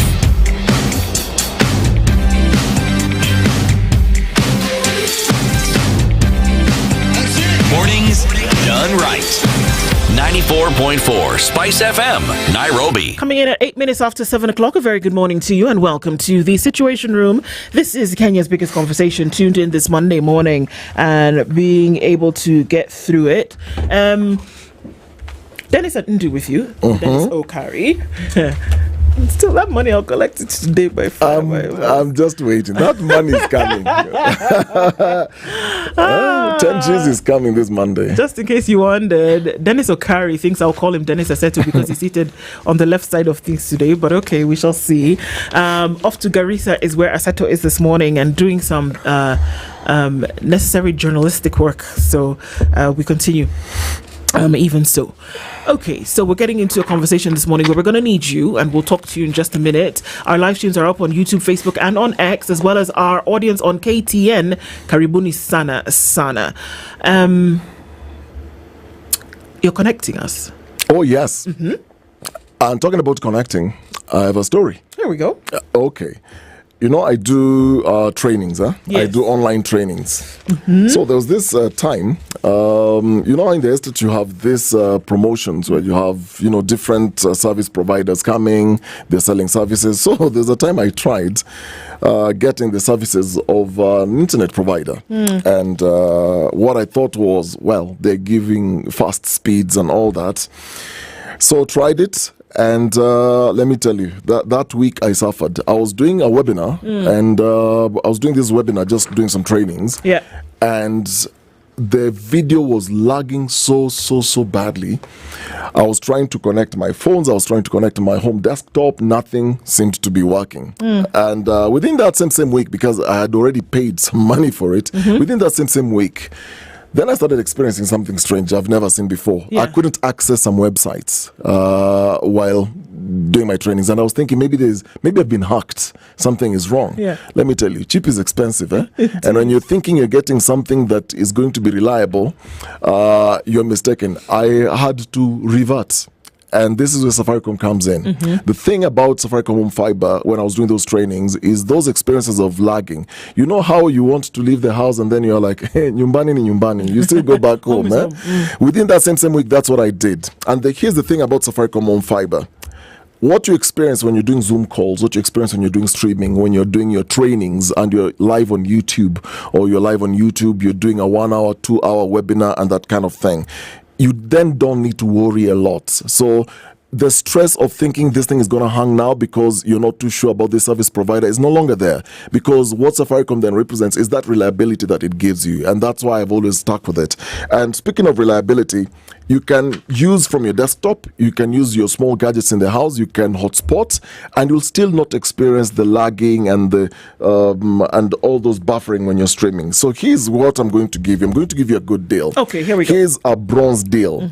To experience those fast speeds for 2,999 shillings, you can get up to 15 Mbps of internet speeds. I'm going to tell you the other two in the next 2 hours. Okay. But for now, I want you to have that in mind. 2,999 umeandika hiyo, 15 Mbps. You're going to get good prices, you're going to get faster speeds, and even when there's a blackout, because again, there are places where you'll be stressed about stima itapotea ama niko sawa. Do I need a backup? No, you don't have to worry. You will still be connected even when there's a blackout, because there's an inbuilt power backup. So why pay more for less? So Safaricom Home Fiber is very, very reliable. It's fast, it's stable, and it's priced just right for every home. Absolutely. So that's 2,999 for bronze, 15 for Mbps bronze. speeds. That's where it starts. Yes. Okay. Dennis is going to be telling us about how we can get more for more as well. But in the meantime, when we're talking about your wealth, let's face it, there's never a better time to take control of your financial future. The time is now, actually. So when we say now is your time for wealth, we're not just throwing around a tagline. We're talking about being deliberate with your money, your goals, and your legacy. Standard Chartered Priority Banking offers a comprehensive approach to managing your finances, meeting both your current lifestyle needs and your future aspirations. So whether you're thinking about starting a portfolio or streamlining your assets, the advice is personalized, strategic, and tailored to where you are in life. And I get it. When you've worked hard to build something, trust and security become everything. You want a partner who's not just competent but consistent, someone who protects what matters and helps you grow it. That's what you get with Standard Chartered, a solid, trusted partner who understands wealth isn't just about money. It's about the people, values, and futures behind it. So today, email wealth.ke@sc.com to begin your journey, because your time is not tomorrow, is not later. Your time is now. All right. We're getting into conversations this morning, and this is with you, Kenya, at 30 minutes after 7 o'clock. There are many things that have been said over the last, few weeks and months and going into it. But one thing that has run clear is that the president has been saying over time, you need to check your people. Let's look at it. We look at the very basic units of society. Man. Yes. That man, that person, connects with another person. And then you form a nuclear, which the basic unit then is a family. A family then operates in a community, and communities then mushroom amongst themselves, and then they build societies. Societies then build and build and build until we get to a nation. So the very basic is man. Then it's called a nuclear because of the people that you surround yourself with on a regular. He said that in that nuclear space, the reason why we are seeing the things that we are seeing in the manner in which we are seeing them is because parents are not doing what they ought to do to bring their children up in the right way. And he said something along the lines as, parents, you need to talk to your children. And I'm not quite sure what age he then delivered in terms of children, but you need to talk to your children. Essentially, families need to be having conversations with each other. Mm-hmm. If this is not happening, then we see what we are seeing in the nation at the moment, that you will see protests, you will see this, wanton destruction of property, that you will see this misbehavior, according to him, that, is happening. And that if you don't rein in this by starting at this, remember, basic unit of society, which is the family. If you don't start by having those conversations at home, what we see as a spillover into the streets is what is the cause, or rather the lack of communication or talking to each other at home is what is going to cause what we see on the street. That had we had, and my mother would say, proper home training or having those conversations, then all of this nonsense that we see happening wouldn't be happening. Did I get it right? No, you got absolutely spot on. Okay. And speaking of the family unit, you know how when we have morality conversations, there's always that debate that where does it then start from? Does it start in school? Mm-hmm. Is it taught in church? Or does it start at home? And it seems we are going back to the family unit, like you said, and these conversations right around the dinner table, where parents are speaking to their children, not just about education, not just about their future, but also looking at the environment we're in, having those conversations, very, very deep, candid conversations. And so what it seems, in this case, what you're referring to is from last year, the anti-tax protests. That's when we started now having this conversation. And who started this conversation? Well, the president started the conversation. And this was in reference to the Gen Z protests. Yeah. And among other things, there was a point where he said that, you know what? I think parents should do their job. Okay. You need to sit down with your children. You need to have conversations with your children. And the reason why we are seeing a decline of the moral fabric, for lack of a better word, is because these children on X, on these social media platforms, are not being spoken to. No one is talking to them about the good, the bad, and the ugly. And so we come to the conversation that we saw yesterday when he was speaking in church, and he repeated the same thing. And this is not the first time he said this. He's repeatedly talked about parents taking care of their children. And if I'm just to go directly to the quote, he said, I ask parents to be responsible for their children. The police are trained to deal with criminals, not parenting. In that one statement, it's so loaded that you can unpack it to mean different things. Unpack it. So, on one hand, on one side you have parents. Then there is the question of responsibility. Okay, taking a parental role and taking parental responsibility. Then there are children on this other side. So the conversation is between a parent and the children. Then he brought in the angle of the police, and he said the police are trained to deal with criminals and not parenting. Yeah. It is very clear what he was referring to. It was very, very clear where he was coming from. You see, there is something we call context in conversations. So within this, in this conversation, the context is, father says, if you surrender your children to the police, again, there's a lot to unpack there. If you surrender your children to the police. What does that mean? You know, in Kiswahili, you literally translate it loosely to say, ukiachilia watoto wako waende kwa polisi, ama wakutane na polisi. Then what do you expect? It's a question actually he was asking parents.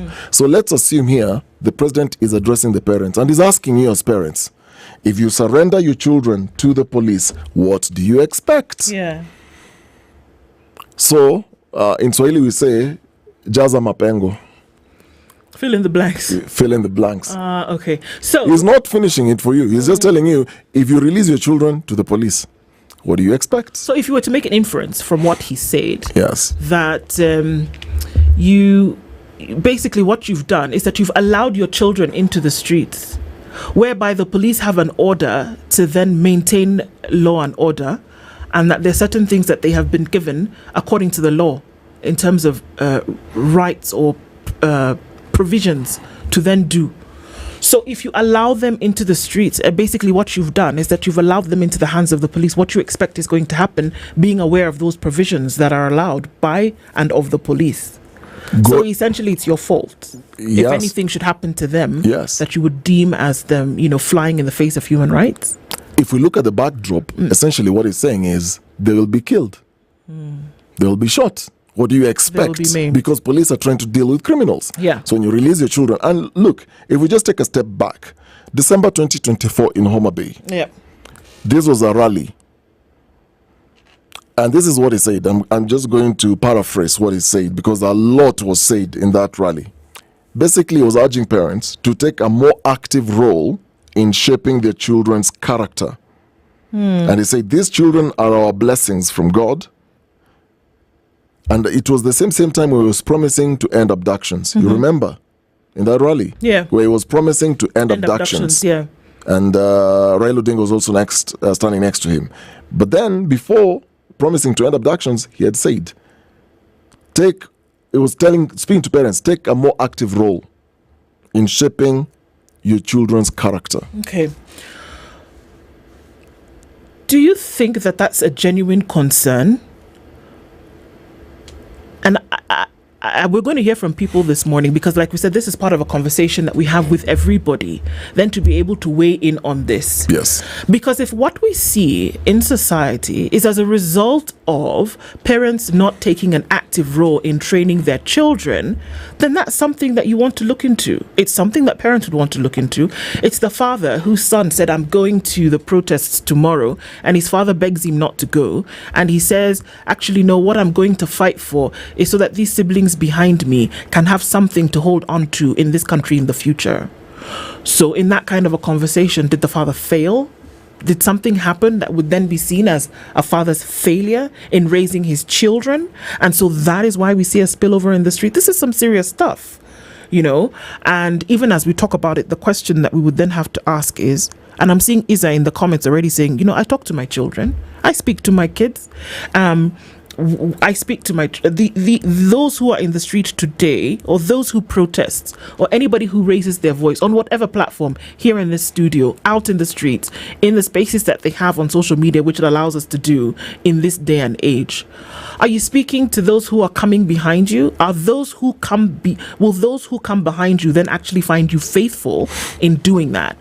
And because the president has not said this once or twice, he seems to be very serious about this, and he actually said at one point that as a father of he said he is the father of the nation, and as the father, this is one of the things that he's seeing. So he's made a plea to the parent of Kenya to speak to their children, and then perhaps we will see a decline in all of these things that we are talking about. I want to hear from you this morning. 0719012600. Those are our lines. Are you speaking to your children as parents? Or even as the would-be children, are your parents speaking to you? That's a good one. Yeah? Yeah. Are your parents speaking to you? And if they are, what are they saying?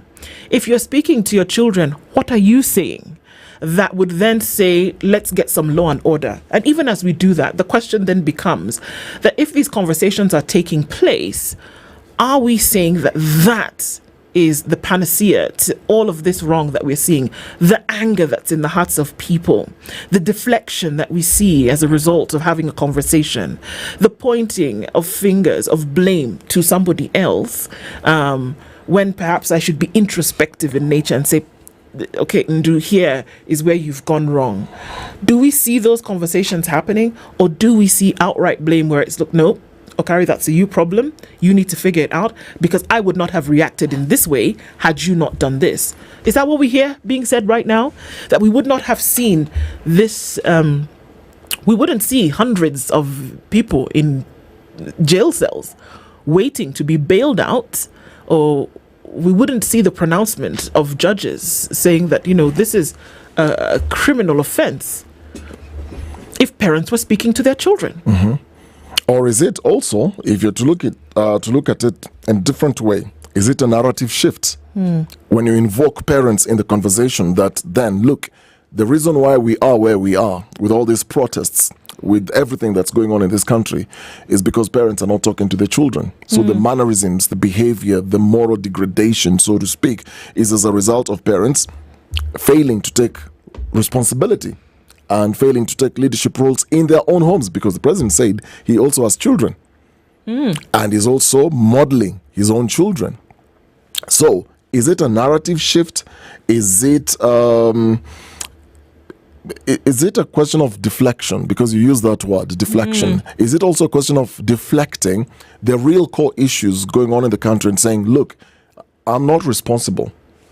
Or everything that you're saying is, it's not me. It's you who's failing to then talk to your children. And beyond that, do you think that he's serious about this position that he's taken? Because he's not said it once. He's not said it twice. That he really does feel that there is a moral and righteous decay. And that is why we see things happening in the way in which... That's why people can talk anyhow. That's why people can say the things they want. That's why people can go out into the streets and demand. That's why people can be on social media saying the things that they say. Because there is moral decay. There is righteous decay. And, there's another comment here, and I think it's very interesting that you say this is a pointless conversation because we all know that the president was being disingenuous. And it's from that I ask my question. Was he? Was he being disingenuous? Or does he actually believe that the problems that are being faced in Kenya today is because, remember, the very basic unit in society is not doing its job as to raising properly the people that they are now sending into the larger unit of society, community. They're not doing their job. If they had done their job properly, we would not be seeing these things. To me, it's very clear what he said. Does he believe it? Or is he looking for a scapegoat for the issues that are so clear in the country at the moment?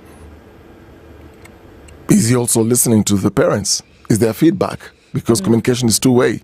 So are people also responding? Are people also telling him, look, we are talking to our children and this is what's going on? Because, like you said, it's not the first time he said that several times. 5 days after Sabasaba, he basically asked parents to shield their children from people inciting hateful online content. No, he said parents must talk candidly to the youth and stop inciting them to violence and lawlessness. So again, here is a case where are parents also inciting their children or allowing their children to go to the streets and do what they are doing? Because you look at that statement, it's very, very heavy and it's very loaded. In other words, if we are to have another protest, whatever happens then, it will be a question of, I told you so. I told you this is what's going to happen. Police are trained to deal with criminals. And so if you hand over your children to the police, what then are you going to expect? Absolutely. We're asking that question this morning. We'd like you to talk to us on 0719012600. Call in and let us know. Are you talking to your children? What are you saying? And are your parents talking to you? And what are they saying? Let's look at some comments that are coming in this morning.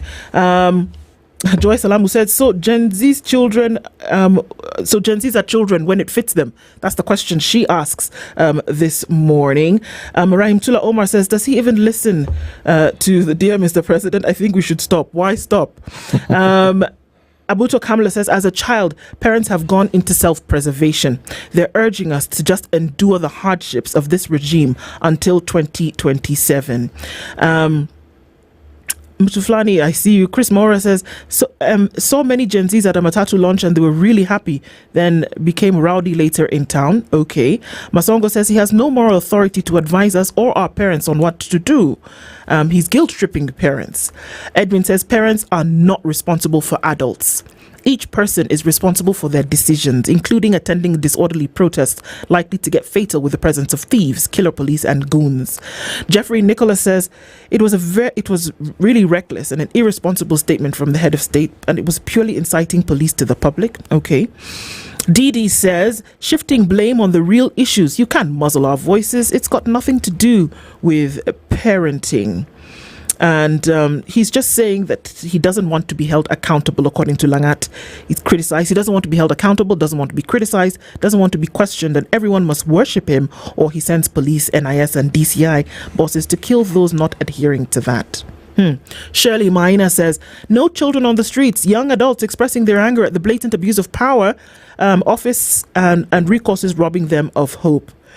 Robert says, it's a joker by insinuating that those police officers sent to the streets are not parents.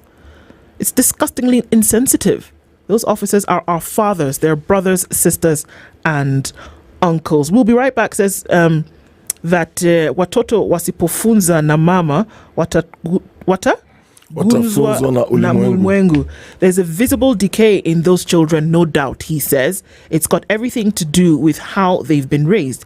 Kenyans lead in single parenting, and he said that's one of the issues that we're seeing that is putting people, out on the streets. So, I mean, a variety of responses here, just to hear that, are we seeing that there's deflection? Are we seeing that it's taking us away from the real issues? And that's to set the stage for this conversation that we'll have in a little bit more with you when you come back from this break. That if we don't have the conversations about what really may be ailing the country, then we're going into a problem. I believe it was the Member of Parliament for Yatta who said that actually, if we don't look at really what is ailing us, and it doesn't matter, it's Kenya here, it's Uganda tomorrow, it's Nigeria, where we can talk about ails from here till the heavens. If we don't talk about what's really ailing us, then we are wasting our time. We'll continue with this conversation. It's now 29 minutes to 8 o'clock. This is the Situation Room. Parents not talking to their children, our children not talking to and or listening to their parents. And is this the reason for the problems that we see? We'll play that clip when he's spoken about that in just a minute when we come back from this break. And just to look at some of those comments from you. We'll talk about this a little bit more when we come back. So I've got to ask you, even as we go on this break, are you feeling unwell? Do not search for your symptoms. Find a trusted healthcare provider near you. The Aga Khan University Hospital has brought specialized world-class care to your neighborhood. It doesn't really matter where you are.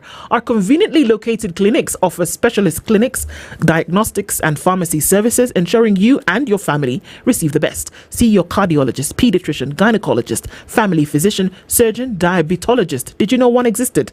Gastroenterologist, neurologist, pulmonologists, among other consultants near your home. For families along Thika Road, we've got you with the following medical centers: the Akai Medical Center at the Akai Plaza along Thika Road, Roy Sambu Medical Specialty Center at the Jewel Complex Building, and the Roiru Medical Center at the Viashla Business Center at Kamaki's, and the Juja Medical Center at the Juja Professional Center in Juja Town, the Thika Medical Center at T Plaza Building, and the Kano Medical Center at Kilele Mall. Visit any Aga Khan University Medical Hospital Center in your hood today, or call 0730 011 888. That's 0730 011 888. Aga Khan University Hospital, world-class care here and now.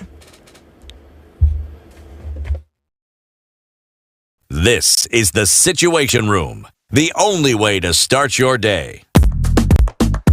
A little sharing goes a long way with Safaricom. Dad, thanks for helping me find those shoes on IG this morning. Your internet shopping skills are on point. Of course. Maybe you say. And thanks for sending me that TikTok dance. Atim Nasabaga, it slapped me. Aki, Dad, no one says that. Mom, thanks for the call before the quiz. Who knew you'd be so good at remembering those dates? Well, I do try. And thanks for sharing those hilarious memes on the family WhatsApp group. I needed the laugh. My day was going sideways. And when they come home, the connection gets even better. Guys, the show is starting. Are you guys ready? Just a minute. Let me finish this online course. Almost done with my game, Dad. Just after I beat you. It feels good to share with Safaricom Family Share from Safaricom Home. You can now enjoy a home fiber connection with a voice, data and SMS plan that can be shared with up to 5 members of your family. Experience the convenience of paying for your home internet and mobile plan on one bill. And what's more, you get up to 20% off on your mobile connection with more value for you and your family. Dial *400# or go to my Safaricom app to add Family Share to your Safaricom home fiber. When you are unwell, you need a healthcare partner who will prioritize your welfare. Aga Khan University Hospital has brought specialized care near to you through their 54 medical centers across East Africa. And now the hospital has brought world-class care to Raptor Road, Westlands at the Prominent Building. Some of the specialist services offered in this clinic include family physician, pediatricians, baby, gynecologist, ENT specialist, counseling psychologist, nutrition and weight loss, among others. The Aga Khan University Hospital has also made medical checkups more available through our subsidized wellness packages. These packages are available at a clinic in your neighborhood. Do not wait until it is complicated. When diseases are detected early, there are more treatment options, better outcomes and quicker recovery. From as low as 10,415, you can get a comprehensive medical checkup in this clinic and at any of our medical centers. Visit any Aga Khan University Hospital Medical Center in your hood today or call 0730-011-888. Aga Khan University Hospital. World-class care here and now.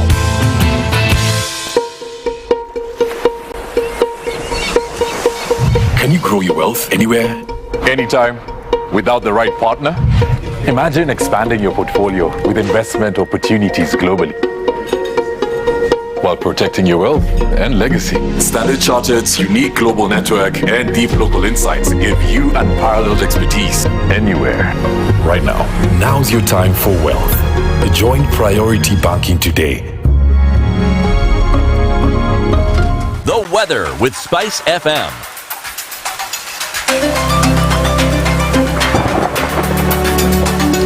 We're looking at cloudy conditions in Nairobi this morning, going to highs of 24 through Monday. It's 14 and cloudy in Nakuru and 11 and partly sunny in Nyeri.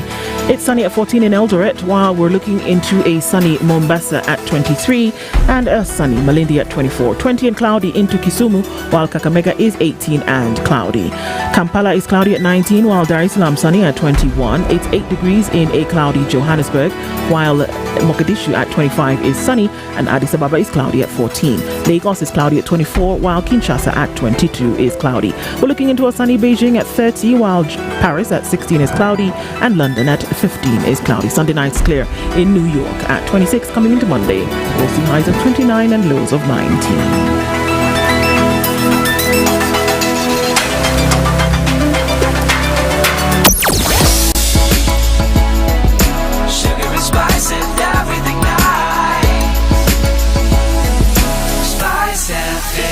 Spice up your life. Traffic.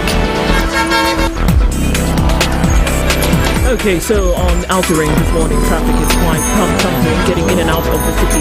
And on the eastern bypass, inbound traffic is heavy. We're going through towards North Airport Road with quite some traffic as well. The Thika Superhighway, heavy from North of Junction, through towards CBD via way of Moranga Road, and then also some of that will go towards Okari Highway.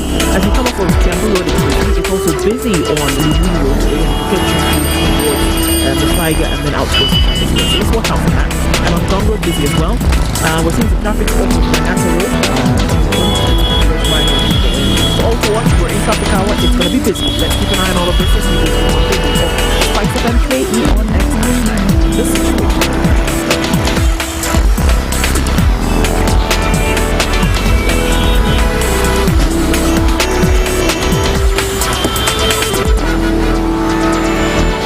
Mature, intelligent talk every morning.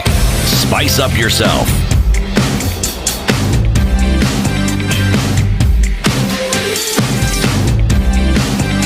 Mornings done right.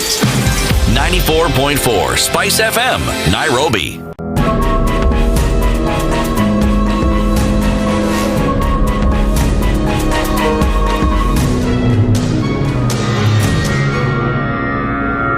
And I want to ask all of us, including leaders, please let us not use or misuse or abuse our children by inciting them to cause violence, to destroy property, to destroy people's businesses.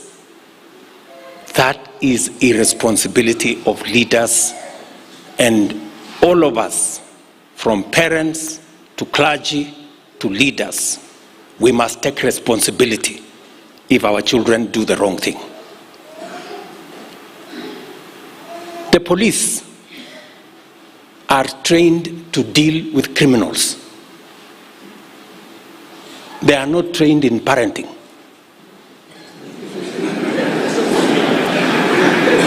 So, if you surrender your children to the police, what do you expect? Please. Every parent, including me, I take time to parent my children, and so must everybody. Sindio jameni? Yes.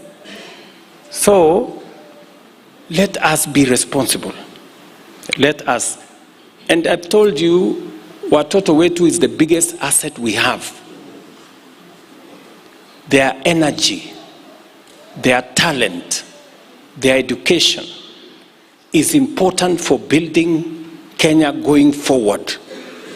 And it is our collective responsibility to make sure that we guide them, we mentor them, provide the right education, provide the right mentorship, so that they can channel their energy, their expertise, their knowledge into growing our nation and making our nation better than we have it today. That's what we must do. Tumekisha kubaliana? Hiyo ndio barabara mimi naomba viongozi wote. Viongozi wengine wanategemea ati fujo ikitokea ndio wataendelesha mambo yao ya siasa. Surely.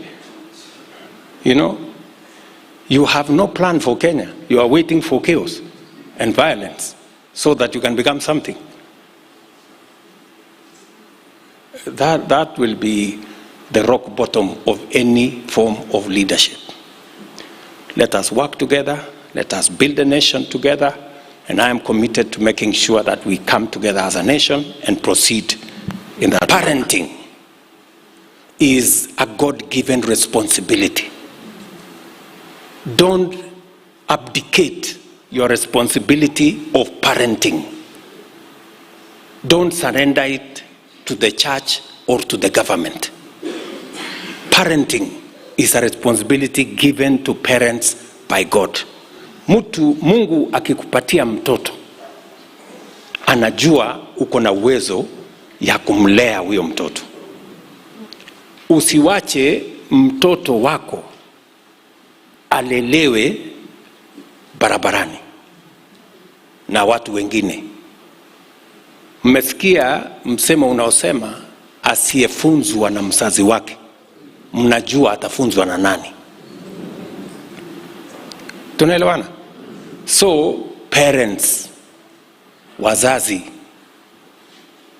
let us mentor our children. Let us be parents. Let us look after our children. Let us speak to our children. Let us talk to our children. The church, let us work together. Because raising the next generation of Kenya is a societal responsibility. It takes parents, It takes the church, it takes the government to raise the next generation of responsible citizens. We will provide education. We will make sure they have quality health. Parents, make sure you do your part. The church, make sure that our children are morally straight. Religious leaders, let us build the right customs, the right tradition for our children so that we can raise the next generation of responsible people. We will not have succeeded if we don't do that.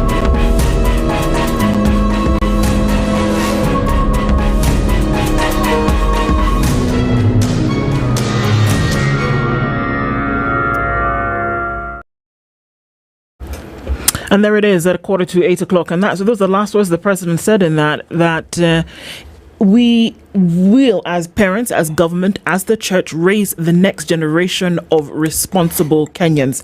And he says that if we will not succeed if we don't do that. That these issues that we are seeing across board, he says, you do what you need to do right. We come together, we raise our children. We'll do the rest. We'll educate them. We'll treat them. We will provide the conducive environment for that to happen.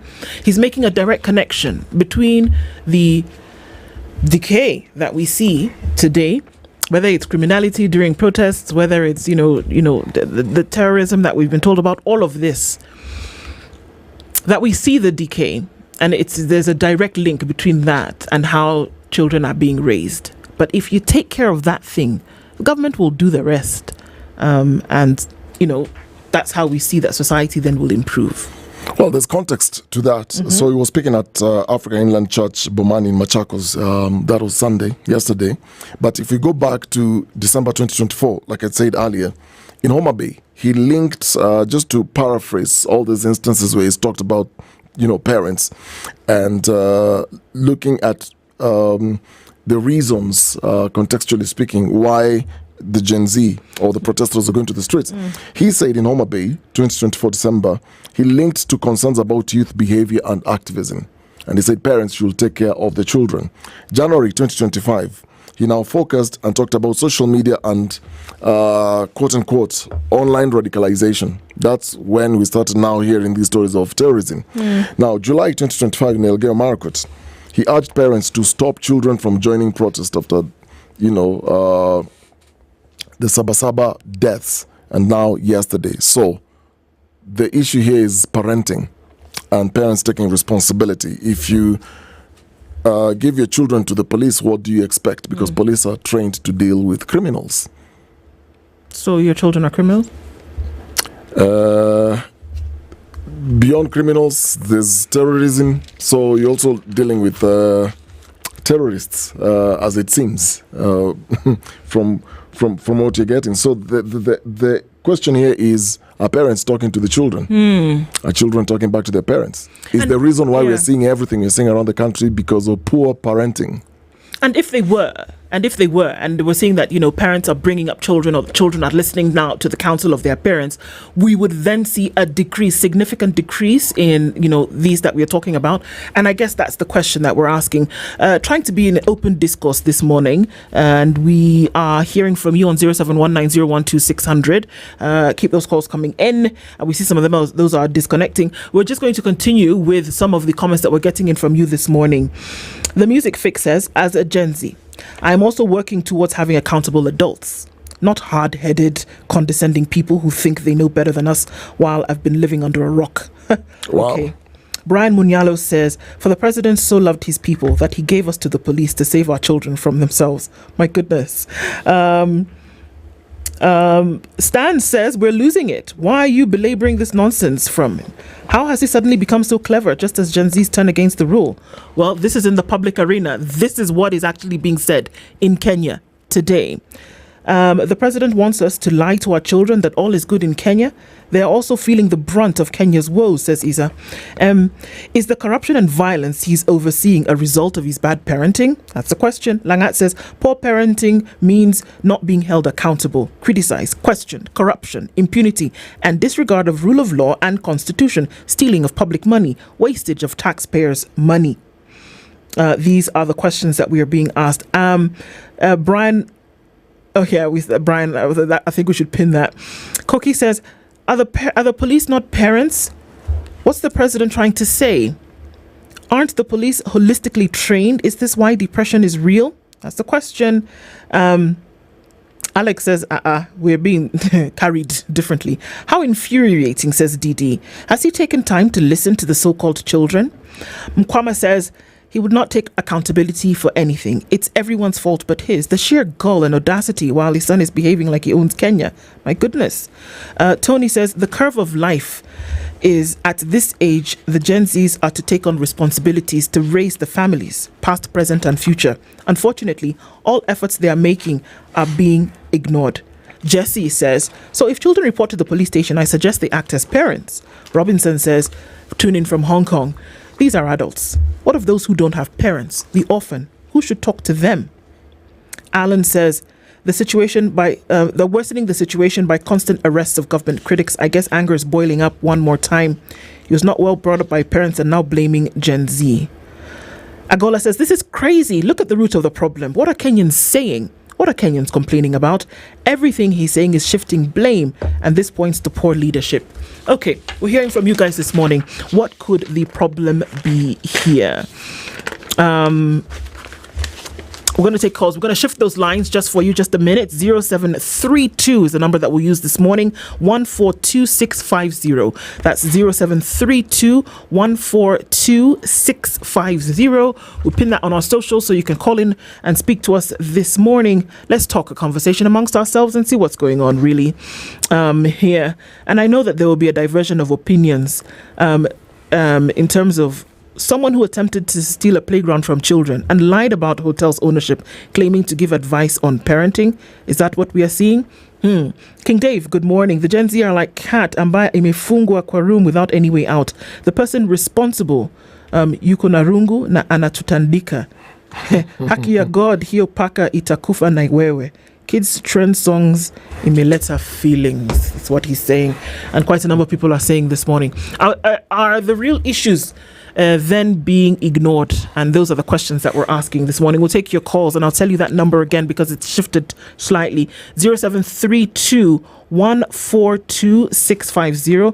That's 0732 142650. Taking your calls this morning. Hello, good morning. Hello. Hello. Hello, Drew. Hello, good morning. Sorry, just tell us your name, where you're calling in from. It is Ramtula from Nairobi, Ramtula Omar. Hi, Ramtula. You're normally in the UK. Good morning. Good morning. Do me a favor, Rahimtula, and turn down the volume on your radio. I have paused it for you. All right, super. Or on your screen. Either way, that's fine. Please go ahead, Rahimtula. I feel like the president should stop gaslighting us. I feel like...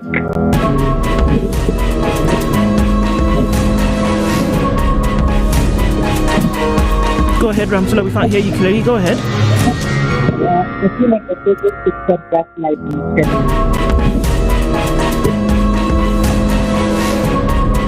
We can't seem to hear you clearly. Let me suggest that you maybe put the phone down and try and call us back, and we can get a clearer line. Is that okay? Okay, thank you. All right. So we'll hear back from him in just a minute and try and see that a little more clearly. We'll take some more of your calls this morning. Hello, good morning. Hello, good morning.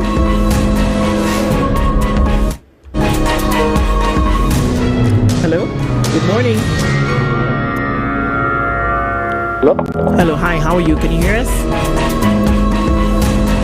Please tell us your name and where you're calling from. Hello? Please tell us your name and where you're calling from.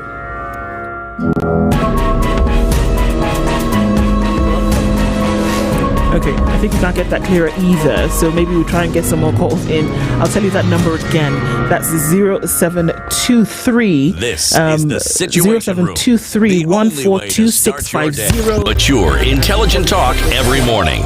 Spice up yourself. If that is the problem, let's then hear from you. Take your calls this morning. Mornings done right. 94.4 Spice FM, Nairobi. A couple of comments here. There are those who are saying he's a master of gaslighting. And then there's another comment here of lacking.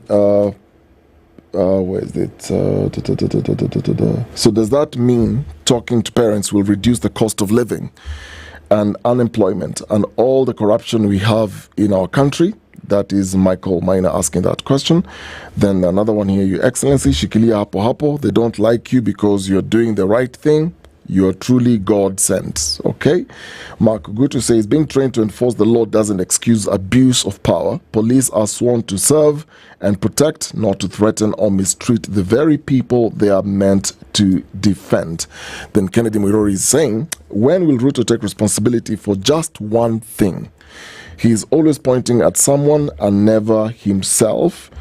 What do you call someone who invades your shop to loot away your hard-earned sweat? That's a question. There's someone else here who is saying nothing tangible for Ruto but to blame parents. Poor governance, this is Mark, poor governance should be plainly obvious to someone who recognizes poor parenting. And then there is another one here from Langat who says poor parenting to Ruto means not being held accountable, criticized, questioned, corruption, impunity, and disregard of rule of law and constitution, stealing of public money, wastage of taxpayer money, and so on and so forth. Okay, let's try another stab in taking some more calls this morning. Good morning. Hello, good morning. Hello, good morning. How are you? Very well, thank you. Please tell us your name and where you're calling from. Sorry, guys, we had a little bit of an interception there, but I think it's okay now. Oh, I'm calling from Kitale. Yes. I'm a parent of Gen Zs. Hello? Yes, we can hear you, ma'am. Go ahead. I'm saying I'm a parent of Gen Zs. Yes. And it's quite unfortunate that the president talks about parents not modeling their children. He's forgotten that parents told these children to work hard in school so as to have a better future. And what is happening? Working hard in school, I as a parent told my child to work hard to have a better future. Now what is happening? Isn't that child entitled to go to the streets and demand what is right for the government, from the government? It's very unfortunate, such a statement from the president. Very unfortunate. Okay, well, I hear you, and we're taking a few more calls. We'll take a few more as we go in towards the top of the hour this morning, and just hearing from you in terms of what your thoughts are around, the statements that perhaps it could be an at-home problem. It's like when you show up to work in the morning and somebody says, well, you're obviously not having a bad day. You're not obviously not having a good day. It didn't start here. Something's happened at home or is happening outside this atmosphere. Go fix that, essentially, is what the president is saying. We're taking your calls this morning. Hello, good morning. Good morning. Please tell us, this is Rahim Tula again. You can hear us? No, this is Lesandro from Nakuru. Oh, good morning from Nakuru. Please tell us what you think about this, what the president has said. Well, last week there's a clip of a young man who was asking, Mr. President, kile tu ulisema unafanya, na kama unafanya, na kile unafanya ni kile tulikubaliana, It's unfortunate that everything that the president tends to promise, he actually goes against. Last year during the Maandamano, he actually talked of stopping the opulence and all that. What has happened since then? We've actually seen him going in the name of empowerment, throwing around money when there is no money for capitation. The healthcare system has collapsed. Yet, for him, he will actually blame everything else than take responsibility. He's actually messing. Instead of taming down the anger that people have, he's actually angering people more, which is very, very unfortunate. Yeah, I hear you, brother. Thanks for your thoughts this morning as well. This is the thought that is in the minds of people. Thank you so much for sharing this at this point. Well, and this is where we are. We'll take a few more calls. That time is rapidly going to the top of the hour. Hello, good morning. Tell us your name and where you're calling from. Hello. Good morning, how are you? Very well. Tell us your name and where you're calling from. My name is Nyakwara. Yes. I'm calling from Nairobi. All right. here in Nairobi. Tell us what your thoughts. Yes. My analogy to the president, or Mr. Ruto, rather, is people have to be held accountable. The same way he's asking parents to hold their children accountable for their actions is the same way the electorate, in this case the parent, his godparents on the job, want to hold him accountable for the failures of his government. Who holds the national budget? Whose responsibility is it to create jobs, an enabling environment, to invest in healthcare, education that he talks about? And he's not doing that, right? Mr. Ruto needs to remember that we are not going to raise automatons. We are not going to raise subservient people who just say yes, sir, to whoever is in power. We're going to raise the next generation of leaders who will change Kenya, who will ask for accountability when things are going wrong, who will stand up and fight for against the corruption that we see in this country, against the tribalism that we see in this country. That's the generation we will raise. The generation of yes sir, mtu wangu, kitu kidogo, that generation is long gone. Mr. Ruto, it is long gone. That's a relic of your past, a relic of your present life, and we will not take it. So as you ask us to parent, we will parent. We will raise a different generation. And I will ask you, Mr. Ruto, now that you want to talk about parenting, let's talk about your son and his matatus. How many laws are they breaking? Is he going to jail? Has he been taken to the courts? Right? Have you parented properly then? When your son runs roughshod over the same police that you're using to threaten our children, we will not Spice up your life. You better wake up and smell the coffee, Mr. President. Thank you. Thank you for your thoughts. And thank you for thinking and sharing those this morning. These conversations continue. They definitely do. Good morning. It's 8 a.m.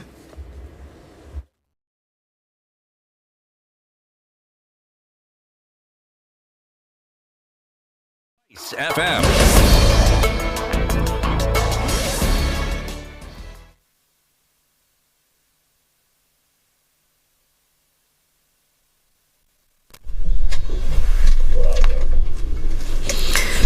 Good morning, this is the news. I'm Lau Ubaga. The prime suspect in the brutal murders of two patients at Kenyatta National Hospital, who was arrested on Friday and spent the weekend in police custody, will be presented in court today. The Directorate of Criminal Investigation said the suspect, identified as Kennedy Kalombotole, was arrested in connection with the killing of Ndegwa Edward on Thursday last week. Ndegwa was a patient admitted in Ward 7B Group C male on July 11th. Police also revealed that Kolombotole is the prime suspect in the murder of Gilbert Kinywa Mudhoni, who was killed in Ward 7C in February this year. There are mixed feelings about the talks to find a solution to the issues raised by the Gen Z youth movement as proposed by Prime Minister ODM leader Raila Odinga. The latest to speak on the issue is Kakamega Senator Buni Khalwale, who claims that the talks that have been achieved by Odinga have been benefiting him personally rather than the country. But Raila Odinga, excuse me, the dialogues that you have propagated in the past have truly benefited you. The dialogue with Mwai Kibaki gifted you the position of Prime Minister and Grand Coalition government, nusu mkate. The dialogue that you had with Uhuru Kenyatta gave you a handshake and you benefited. The dialogue, NADCO, that you had with William Ruto has gifted you the broad-based government. So this so-called intergenerational dialogue is because you are now desperate, Raila Odinga, that these children, if they keep pushing, the benefit you have been enjoying from dialogues will not be in your favor. Halwale has also advised the youth to come out in large numbers and register as voters and ensure that they participate in the next election to change the politics of the country instead of getting involved in protests that put them at risk. The solution lies in making them see only one thing, which I want to repeat today. Allowing yourself to be shot in the leg allowing yourself to lose your life, indeed, is the highest sacrifice you can make. But please do so in the full knowledge that the real solution to the problem of governance of this country is the 2027 general election. And therefore, the youth in those many numbers should go get IDs, register as voters, and on voting day, they should not leave the voting process in the hands of the rural women who are really the ones who elect leaders for us. They should go and participate in the election. Local pharmaceutical manufacturers have called on the government to ease regulatory restrictions and create a more conducive environment for local drug production, citing the urgent need to improve access to affordable medicines across the country.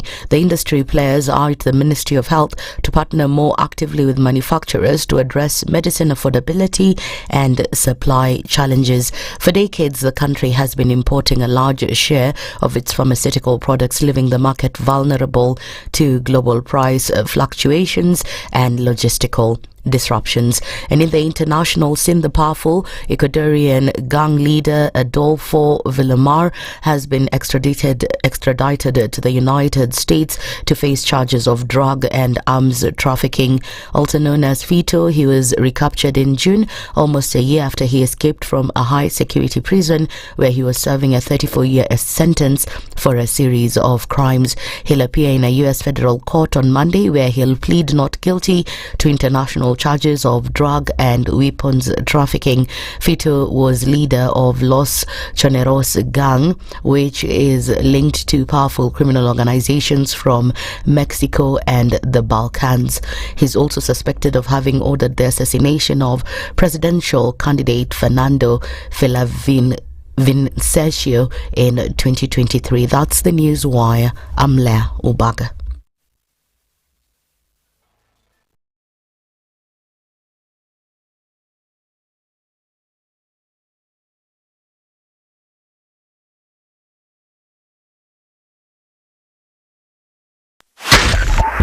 .5 Spice FM, Kisumu.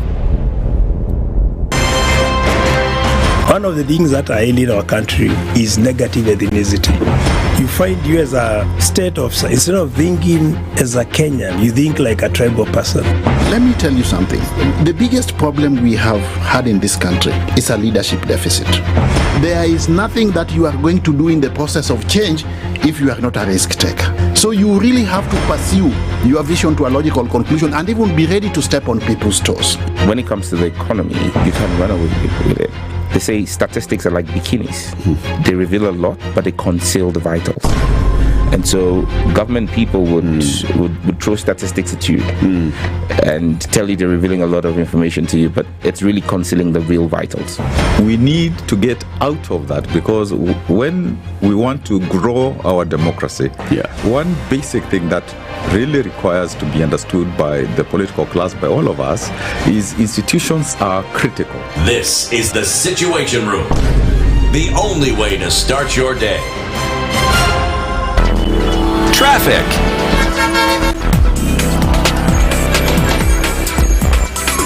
All right, a quick look at what's happening on the roads this morning. In a few minutes after 8 o'clock, everybody up and about, busy as usual. And most streets in Nairobi today. Let's look at the Eastern Bypass as we go towards Okoh Road. Please keep this event with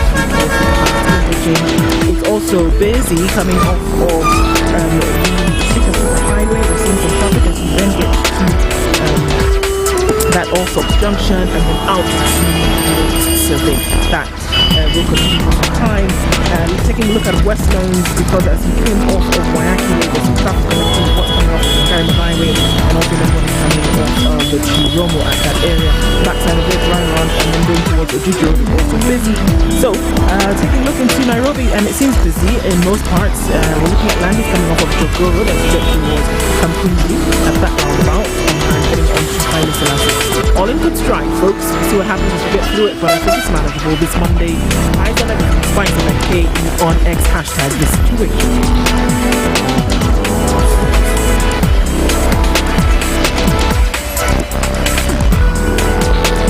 Mature, intelligent talk every morning. Spice up yourself.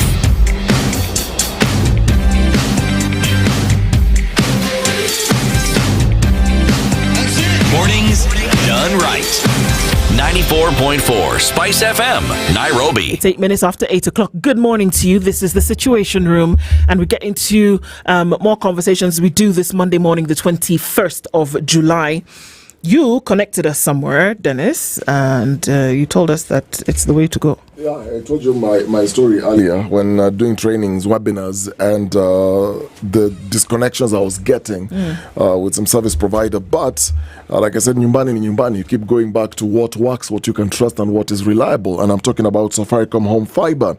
I gave you an earlier recommendation, and I told you if you have 2,999, you can get the bronze package, which is 15 Mbps. Yes. So those are the speeds. I'm giving you another plug. Here we go. The other plug is now to double that is 30 Mbps. So for 30 Mbps, which is the silver package, you only pay 4,199. 4,199. Okay. So you're getting very, very good pricing. You're getting faster speeds. And there is no doubt about reliability. So like I told you, whatever it is you're doing, if you're working from home and you're using Safaricom Home Fiber, which a lot of people do, then the question of, am I going to experience buffering when I'm playing out my videos? Am I going to experience lag if I'm trying to do a presentation and you're showing some videos? You have no worries about that. If there's a power blackout, again, you don't need to worry about that because there is an inbuilt power backup system where even if there's a blackout, wewe tumia tu mshumaa yako, but you're still connected. You know, when you're doing webinars, if you're on video, you need a light on your face. And especially if you're dark like myself, you need a proper light on your face. When there's no light, you will still keep going, but you can use your, with phones nowadays, every phone has a torch. Yeah. So you can use your torch at the same time. So why pay more for less? So Safaricom Home Fiber is fast, stable, and priced just right for every home. Fantastic. 4,199. And you're going to give us a next stab in a bit to tell us. I'm going to give you the next plug. Okay.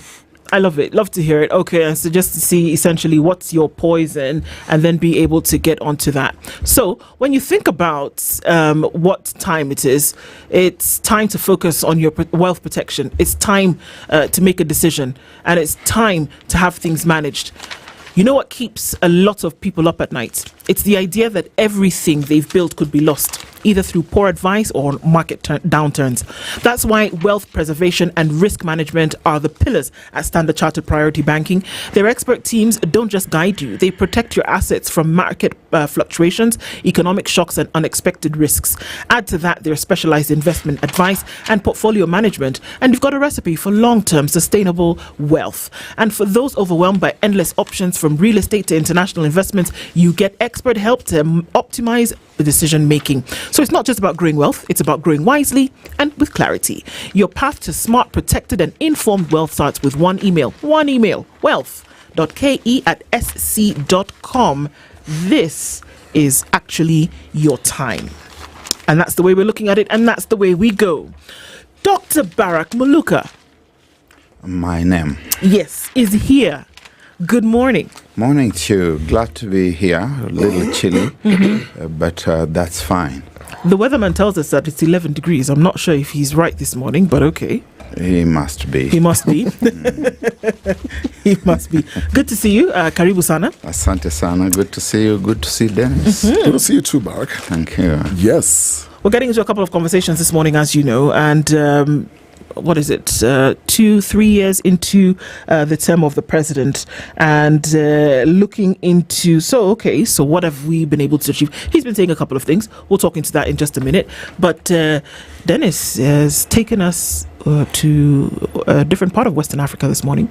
He's going to share a proverb with you, and we'd love to get your interpretation. This one I'm really interested as to what Barak is going to say. Skip that one. No, skip. Yeah. No, I can't wait to hear interpretation. Okay, bring it on. They're always spot on. Bring it on. But before I even get to the proverb, yes. I've always wondered, and I really wanted to ask you this, because this country I'm talking about has a coat of arms, and like many coat of arms around the world, this particular one, like many, has a shield charged with a lion. And I've always wondered, why do we have lions on coat of arms? Many countries have adopted that. Many coat of arms have lions.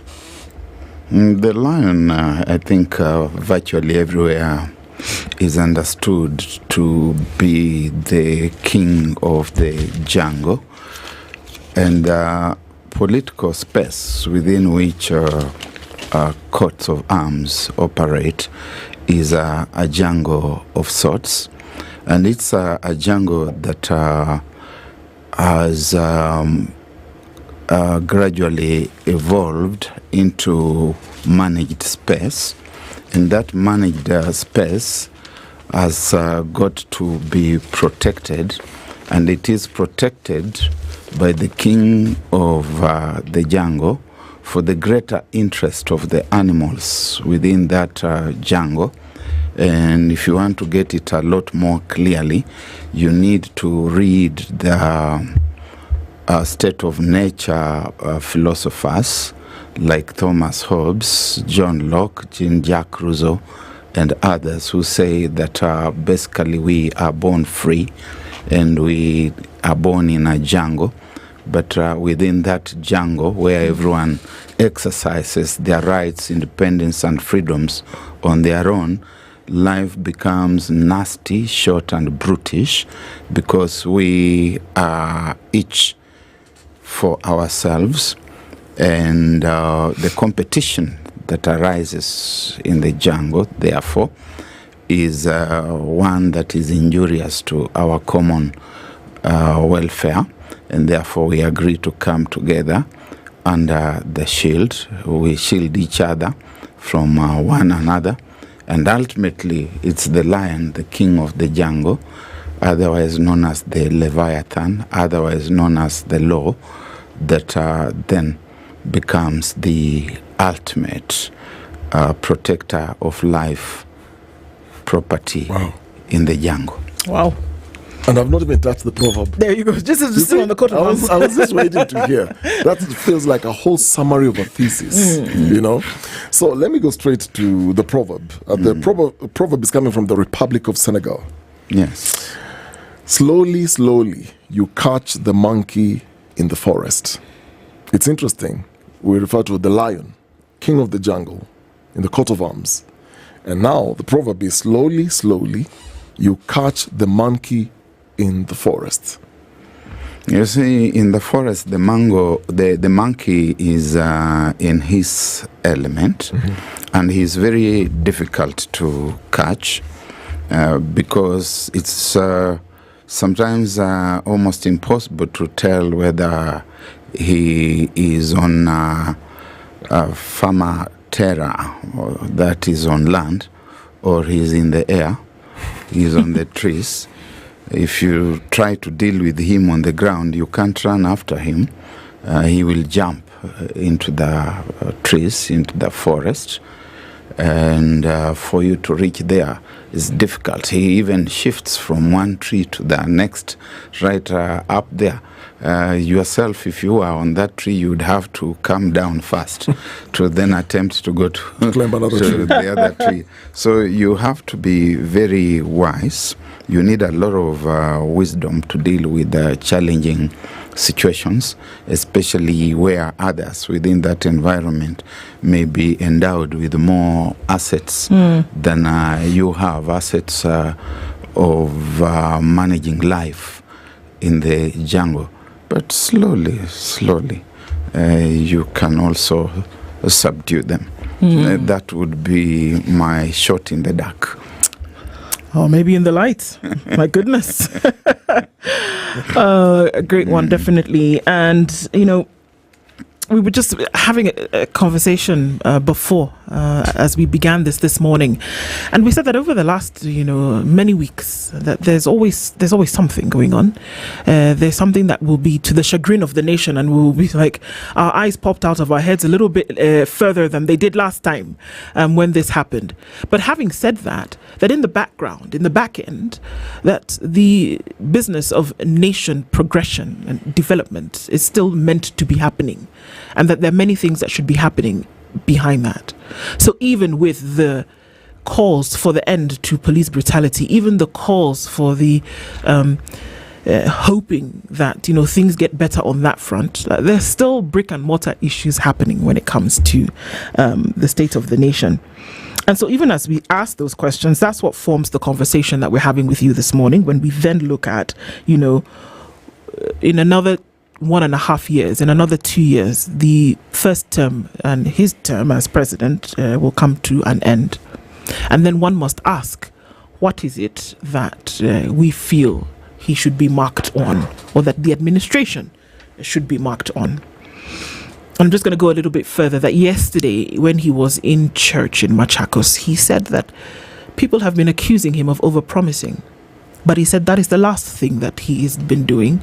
He has just been telling Kenyans that he's going to do what he said he's going to do for the betterment of the country, and that he will leave this country better than he found it. So, as we are now in 2025, coming to almost 3 years of Ruto administration, what are your thoughts in terms of how he has led this country and held things down? Thank you very much once again, Nandu and Dennis. This morning you will allow me to speak ex cathedra. You will allow me to speak as an authority in political science, because many times we come here and not just in this studio, elsewhere, you Christian us as political analysts, and anyone can be a political analyst. I want to speak as a doctor of philosophy in political science, and I hope the country is listening. First, when we talk about the nation, we talk about people. The nation is not a geopolitical space. The nation are human beings. And when we talk about building the nation, we are talking about where we are placing and living human beings. First, by giving them a certain sense of nationhood, a sense of belonging, the spirit de corps, as they would say in French, that you are proud to belong, that you feel you are part of it, and you feel that King Lion, whom Dennis referred to at the start, is doing the right thing for the nation.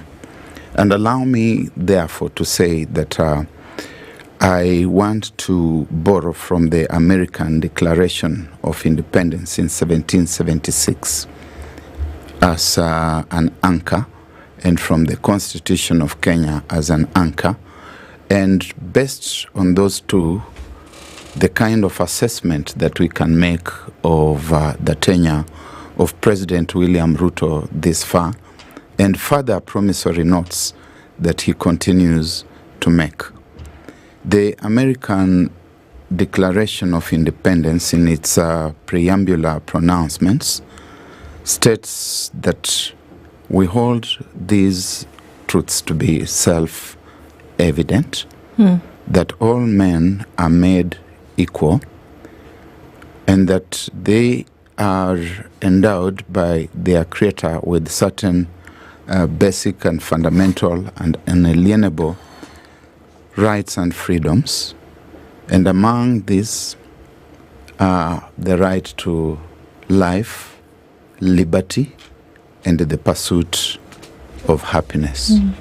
And that for these purposes, the institution of government is constituted among men, and that at all times that institution of government shall ensure that the people enjoy their right to life, liberty, and the pursuit of happiness. And that whenever any government fails to fulfill its obligation on those premises, then it must be removed and be replaced by another government.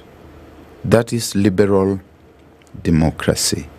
You can go back to John Stuart Mill, to Jeremy Bentham, to James Smith, the utilitarians.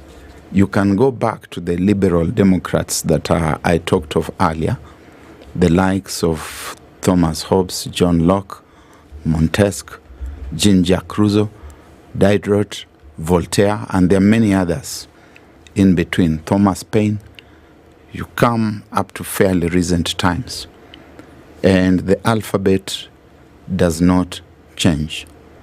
Therefore, the starting point is the human being. Where are you placing and where are you leaving the human being? When we talk about development, even today, within the United Nations entity, where there's a lot of focus on development, we've had earlier on MDGs. We have got other goals that are defined as periodized indicators of the human situation. They talk about sustainable human development. And therefore, within that framework, life is number one. The utilitarians, Jeremy Bentham, James Smith, and John Stuart Smith and others, they make a distinction between life as property and estates as property. And life is preeminent because without the property that is called life, you cannot have any other property. And so you must develop the human being and you must protect life. Now, my assessment of the Kenya Kwanza government's performance in all other spheres, and which are spheres in which unfortunately it has failed abysmally, must nonetheless start with how it relates to life. And we are witnessing wanton destruction of life in Kenyan villages, in Kenyan towns and streets, and we are witnessing a government that is gleeful about that destruction of life. It is unapologetic, decidedly unapologetic, that ministers will come out and say, shoot to kill. That members of parliament will come out and say, shoot and kill. As a linguist, I take very, very, very informed note that when the MP for Belgut comes out and says, shoot and kill, he's saying shoot. And while that fellow is fallen, even if he or she is not dead, follow and kill. Shoot and kill. So we must begin there where the president says the police are trained to deal with criminals, not in parenting. And if you surrender your children to the police, you know what to expect. So it's not going to be even that Ruto has built a road, which he hasn't, that Ruto has taken care of health care, which he hasn't. It's not going to be that he has delivered on education, which he has not, or that he has brought down the cost of living, which he hasn't. It's going to be the question of life, the question of his kind of rule. We remember Julius Caesar, who was a Roman dictator between the year 49 BC and 44 BC, and who is credited by having done a lot of things to modernize Rome in his time. But we remember him mostly not for the modernization that he did. We remember him for the tyranny that he exercised on Rome, that he was a dictator, and he was so titled, the dictator, the tyrant, the despot. And so when I look at the space in which President William Ruto operates, I regret to observe that the country is sinking into dictatorship. If people are afraid of making this pronouncement, let me be the one to make that pronouncement, that we are steadily sinking into political autocracy, dictatorship, and that if President Ruto will not have a quiet moment with his soul, to have dialogue with himself,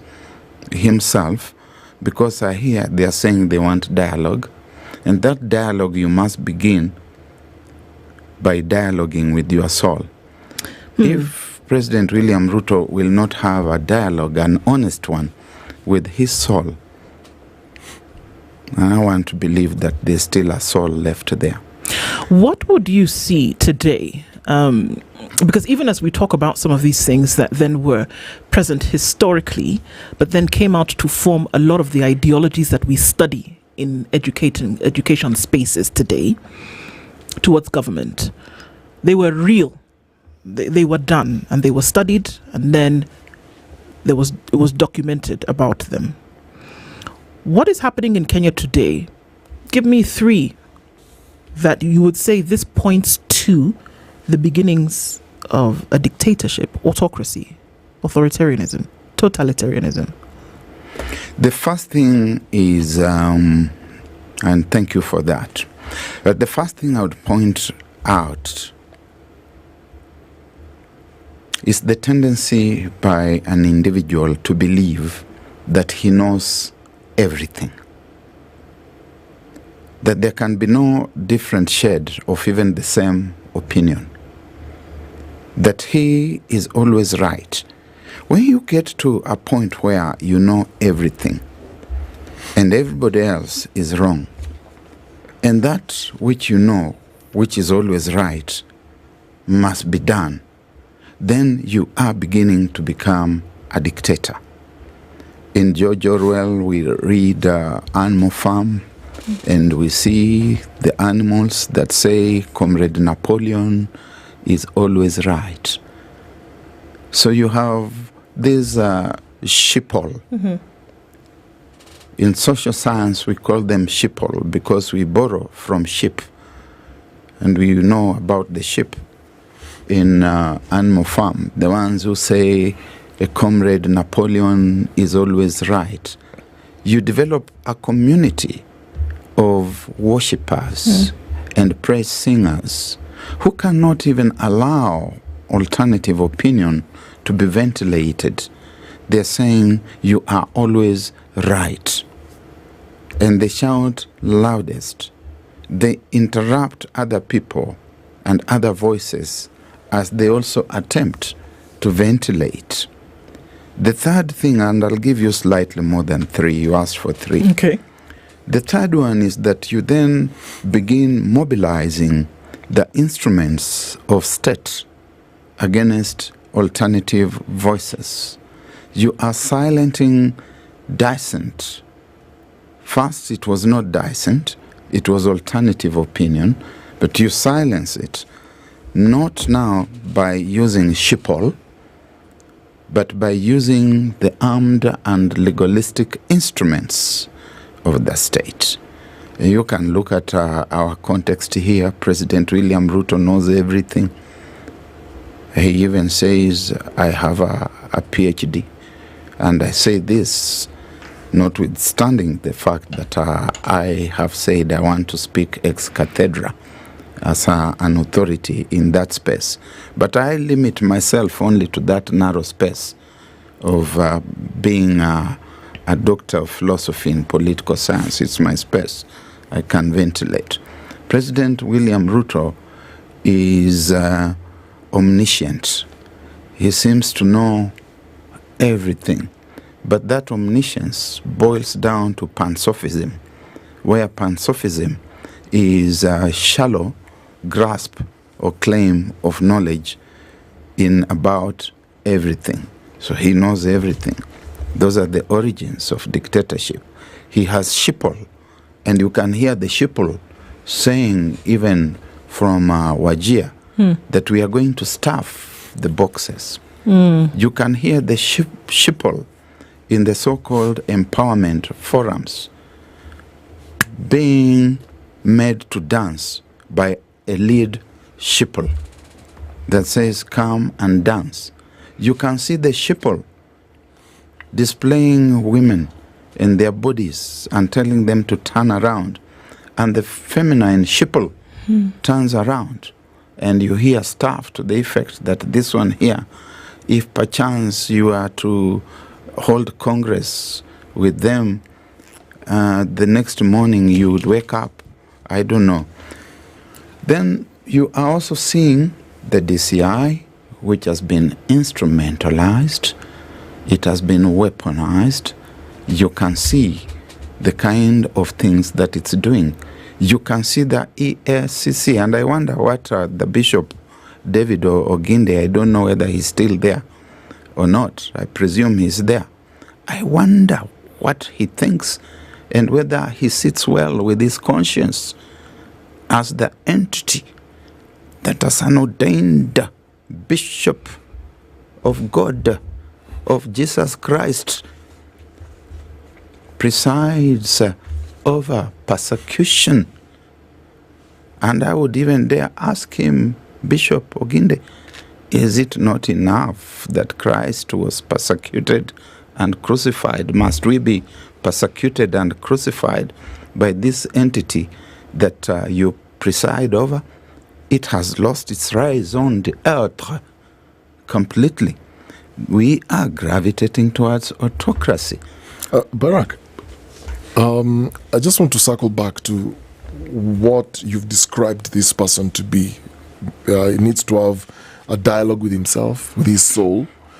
And the kind of person you are describing who maybe listens to himself, is not listening to anybody else, seems to me like a man who's in control of himself. He knows what he wants, when he wants it, and how he wants it. But how then would you describe his leadership style in this context?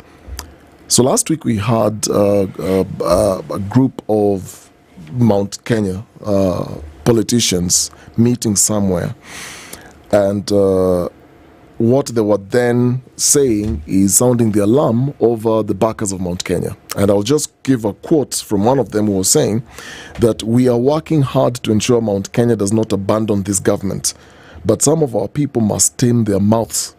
You cannot build a president with hate speech and threats of vote rigging or even violence. So we've had this discussion where you have different communication or spokespersons for government saying different things. People are reading from different scripts. You now go down to now the loyalists who are supporting him from whatever region, and you've quoted the calls for vote staffing and those conversations. Are we then saying this man who appears to be in control, and he says he's in control, and like Ndu said, he wants to finish his term, and like he said, he's going to finish all the projects and everything he promised. But then you look at everybody else around him and what everyone else is saying around him. What does this speak of? Is it somebody who's lost control, or is in control? A conversation with oneself is critical for all great leaders. Jesus Christ used to retreat from society to hold conversations with him. Before he even began his ministry, for those of us of the Christian faith, we are familiar with the fact that he retreated for 40 days and nights in the wilderness to hold a conversation with himself. That the Prophet Muhammad retreated for 40 days to hold a conversation with himself, a conversation with his soul. That within Christendom, there is always that moment when you must retreat, go into some kind of pilgrimage and hold a conversation with yourself. and ask yourself some very honest questions. You meditate, you reflect, you come back with a certain sense of renewal. The whole notion of fasting is founded around that. But we also are aware, as you talk about the people from the mountain who are saying we will come together, that there is the Stockholm syndrome, as it is called. The Stockholm syndrome, where the victim wants to apologize for the villain. Remember in Stockholm, in Sweden, some years back, there are some teachers who are taken hostage by hostage takers, but in the end they ended up as the apologists for the hostage takers. A government can take you hostage, and depending on the levels of intellectual sophistication or lack of it, you even start feeling that you should be endeared towards them, or they're endeared towards you. The story has been told, perhaps apocryphally so, of Joseph Stalin. Some say it was Adolf Hitler, others say it was Joseph Stalin, who unplucked the feathers of a chicken. Yeah. And when he let the chicken free and started looking like it was walking away, it didn't walk away, it stood there, and he started throwing some corn towards it, and the chicken walked towards him. The Stockholm syndrome would be there, and all these are markers of a dictatorship. I have said, and I reiterate, that I do hope that there is a soul left to hold a conversation with. Who would have that conversation? And I think that's the question. Who would have the conversation with him? Should there be a soul left? Who would have the conversation with him? There have been many calls for it. The conversation must begin with him. You cannot come out and hold a conversation with us if you have not held a conversation with yourself. Because when you look at even the dialogue that Mr. Odinga is calling for, I do not understand what dialogue it is, because we have had many dialogues in this country before. We have got the TJRC report, which is a factor of a national dialogue that consumed a lot of money in Kenya shillings and in dollars. We have had a dialogue that has given us the Constitution of Kenya 2010. It is in effect a compendium of our thoughts, our reflections as Kenyans about how we should govern ourselves. We have had a dialogue that eventually percolated into the Akiumi report, into the Kennedy Kiliku report, into many other reports. We do not have a paucity of reports if we want to move forward. But I'm aware that Mr. Odinga is looking for an opportunity for an expanded executive in which he formalizes the space that he occupies today in the Kenya Kwanza government, which is the space of Prime Minister, and which Kenyans should reject.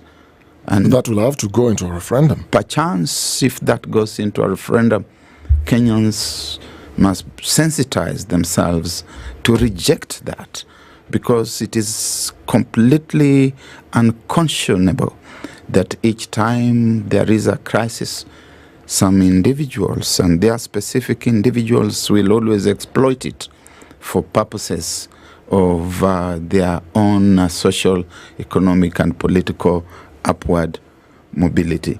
So, in summary, Ndu, you must hold a conversation with yourself, and conversations with the individual souls should be held every day. Before you go to sleep, hold a conversation with yourself and review your day and place yourself before God. In the morning, before you leave your bed, hold a conversation with yourself, and hold conversations with those around you in the house. then you can come out and hold conversations. With so this space which I get to and you come in, where I'm saying I do hope there is a soul left. It is something very critical that must be emphasized, because when you come up and you tell us that the police are not trained in parenting, the police are parents. The police leave home their children, and the police must reflect about that which they do to other people's children and wonder whether they should be done to their children. They are parents before they become the police. And President William Ruto is a parent before he becomes the President of the Republic of Kenya. He's probably telling us that he has been a better parent than we have been.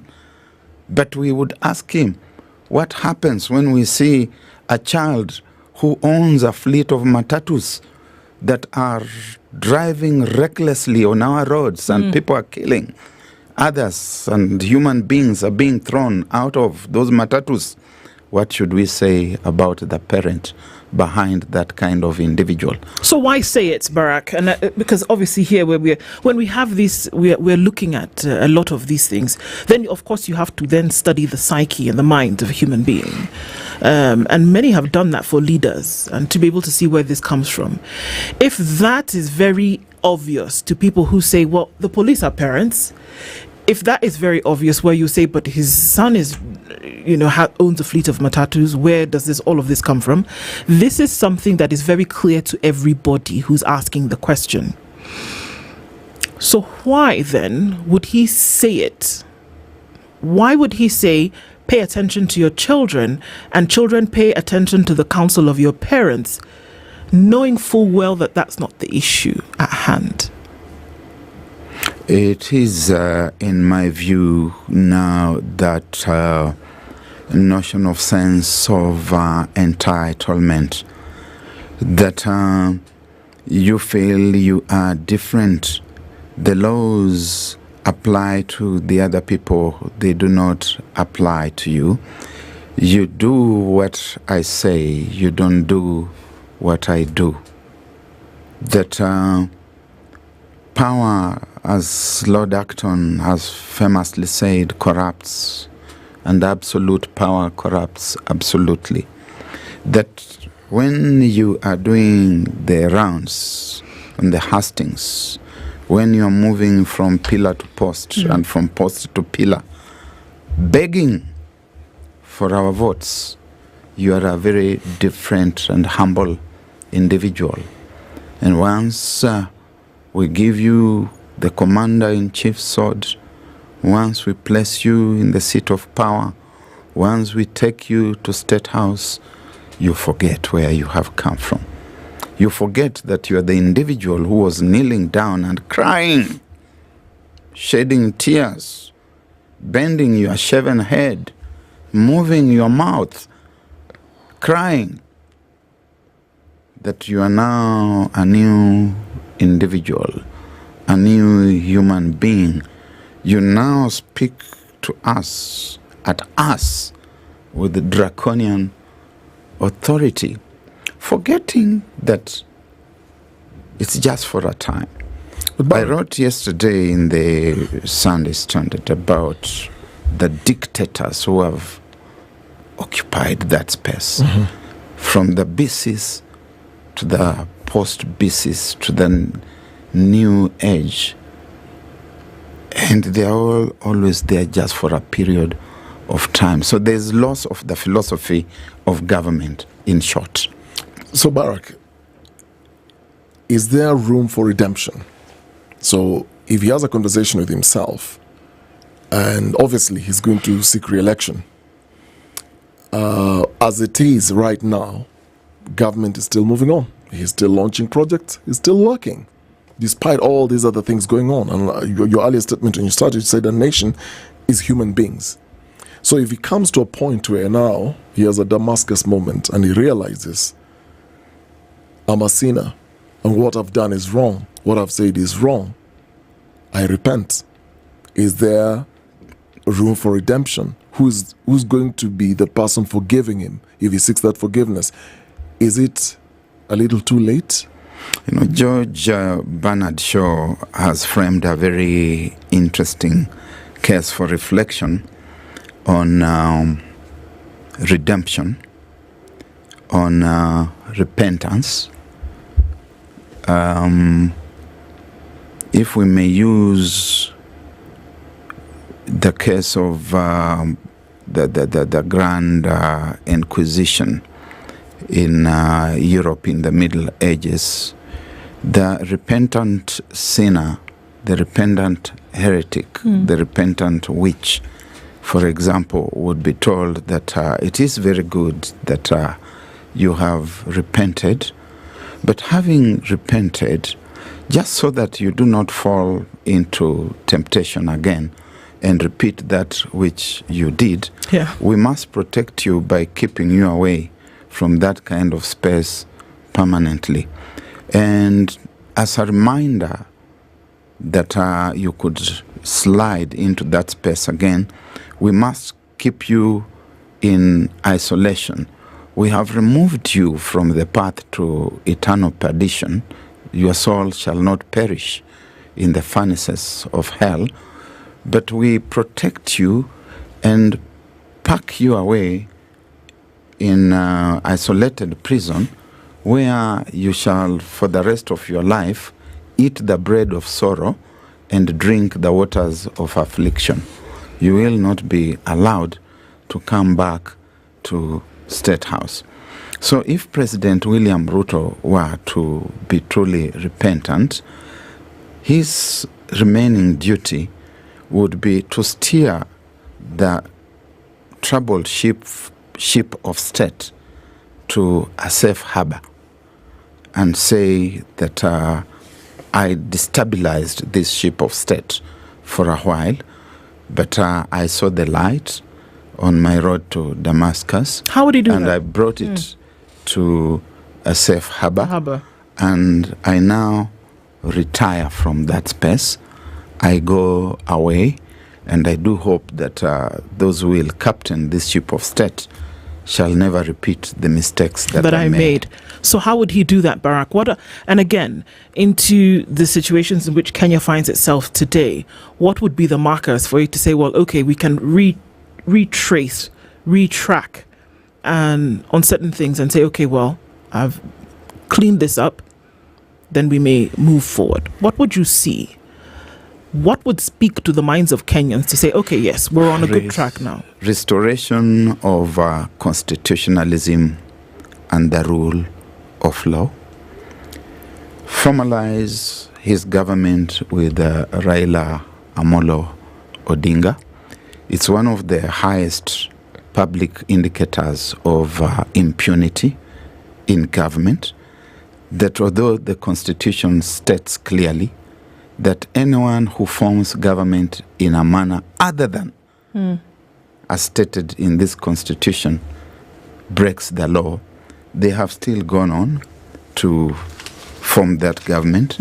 And we read in today's press that Mr. Odinga is saying he's with Ruto until 2027. Yes.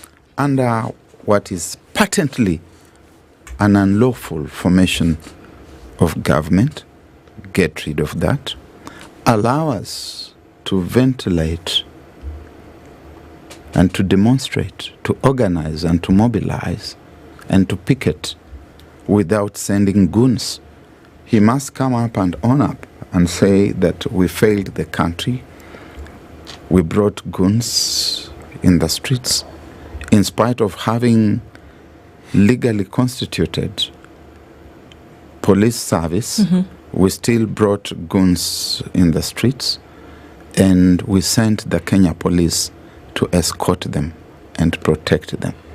Apologize to the country for the killing, for the loss of life in the street under the watch of this government, and many of us believe that's enough. Sorry, Barack, and that's enough. That there was loss of life in the streets by people whom you swore to protect. Is that enough to say stop it all? that's enough? Forget about anything else that people cry about. It's the starting point.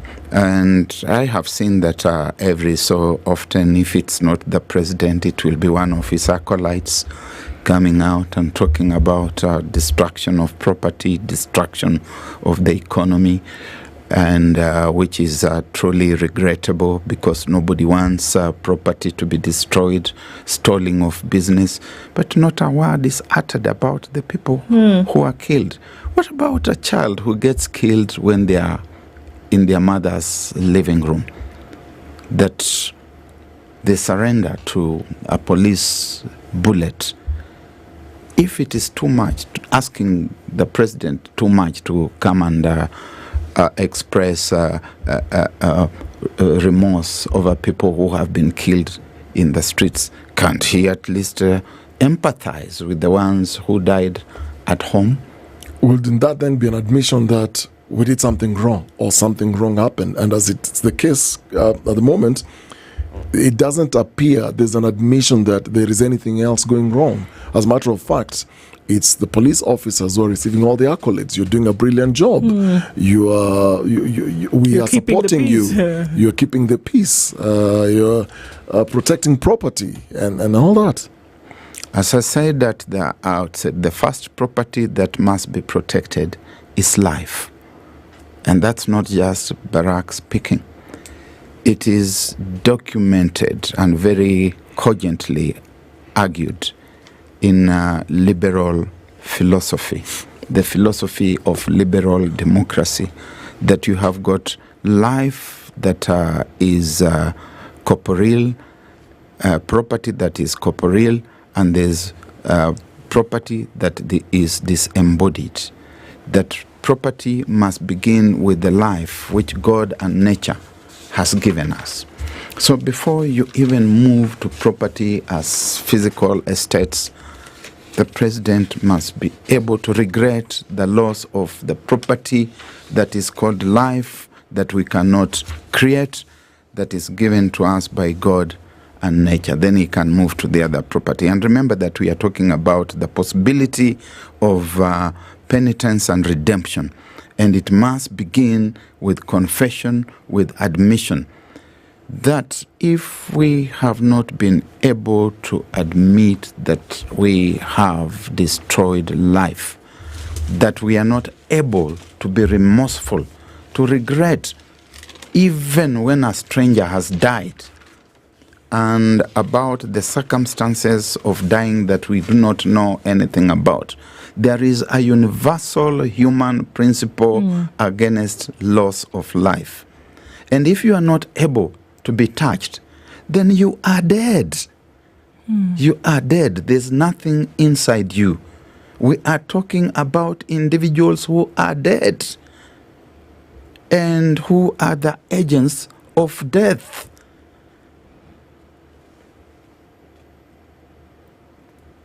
If you are the president today, with all that has happened, because, like I said,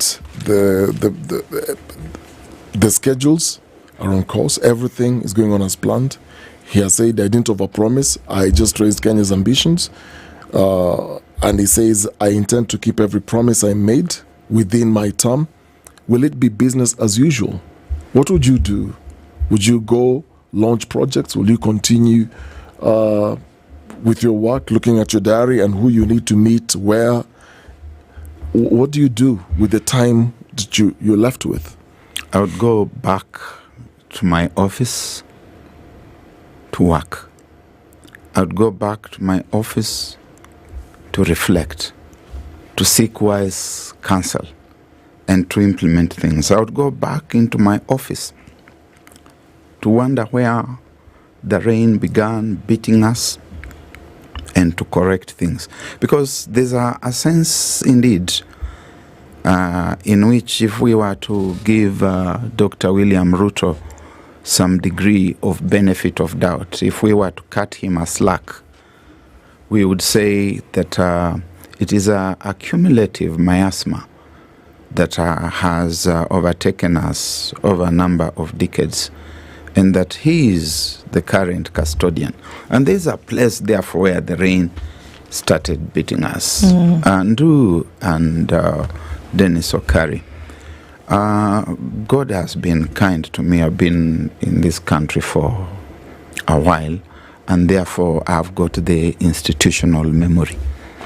That when we talk about things like SHA, healthcare, that there was a time in this country when we went to hospital and we got treatment 100% free, without putting down a coin, without belonging to NHIF, without belonging to SHA.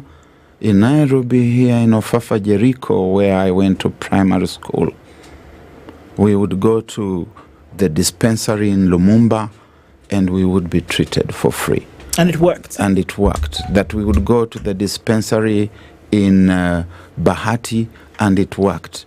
And if it was something that needed to be graduated to a higher level, we would go to Rhodes Avenue Hospital.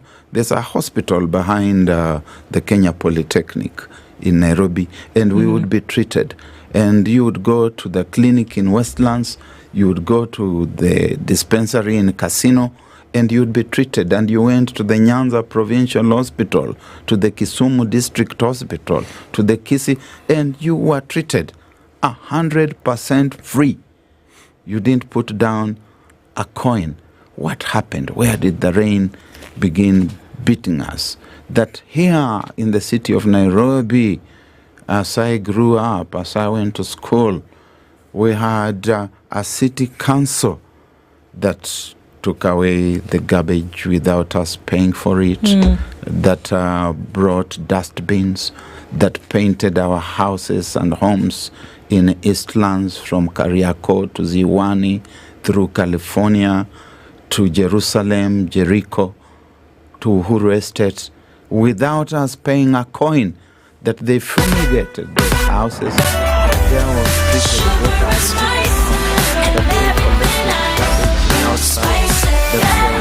Nyamweya that did the cleaning of the lawns. What happened? A good place to end with that question in terms of what happened, and perhaps one who can bring back such a time is what Kenya is looking for. Dr. Barak Maluka, thank you for joining us this morning. Ex-cathedra is what you said you were being today. We lived up to that. Asante sana. At 9 a.m. Good morning.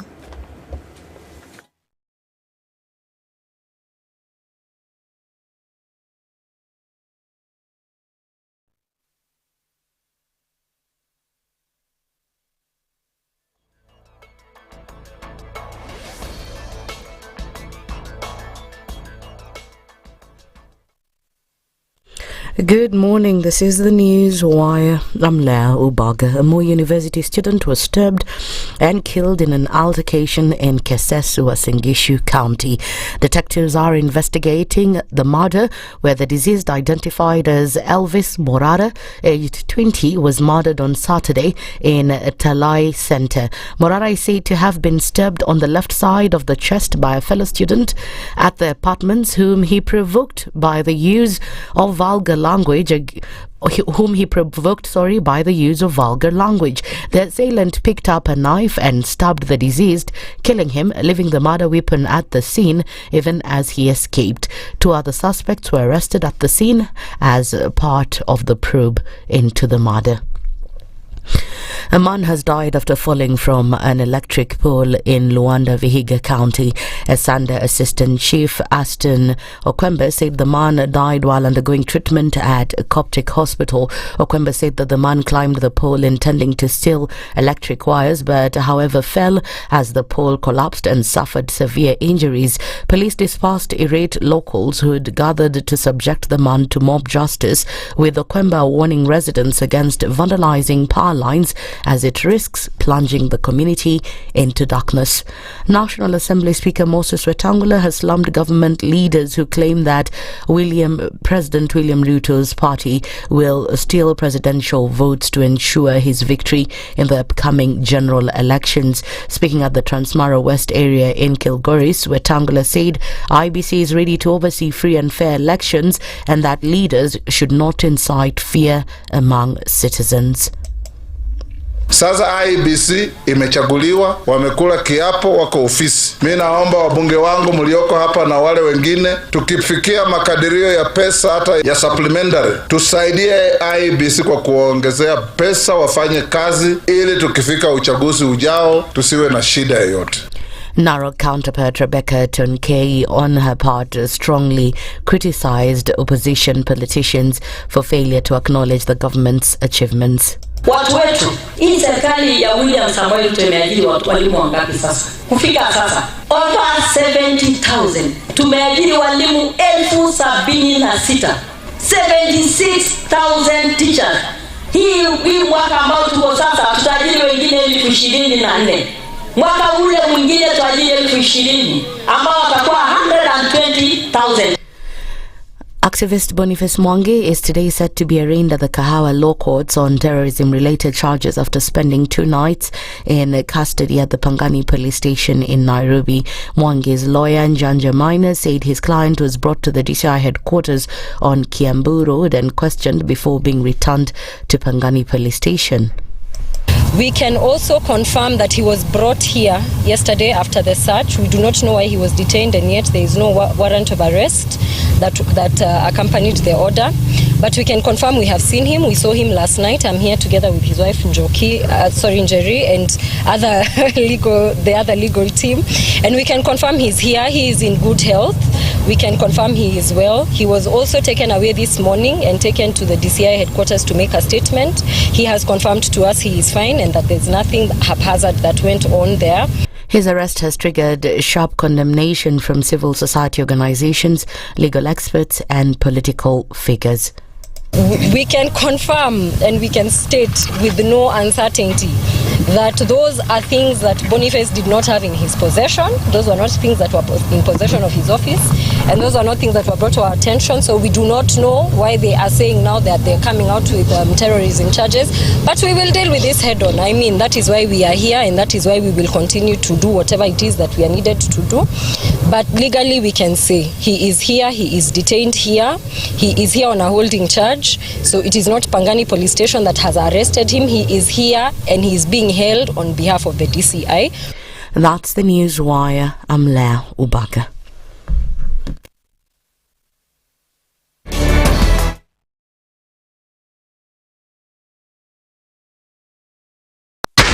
.4 Spice FM, Nairobi. Good morning, and I love your show. Thank you. Having come from a Kikuyu radio background, I migrated to Spice because of the content.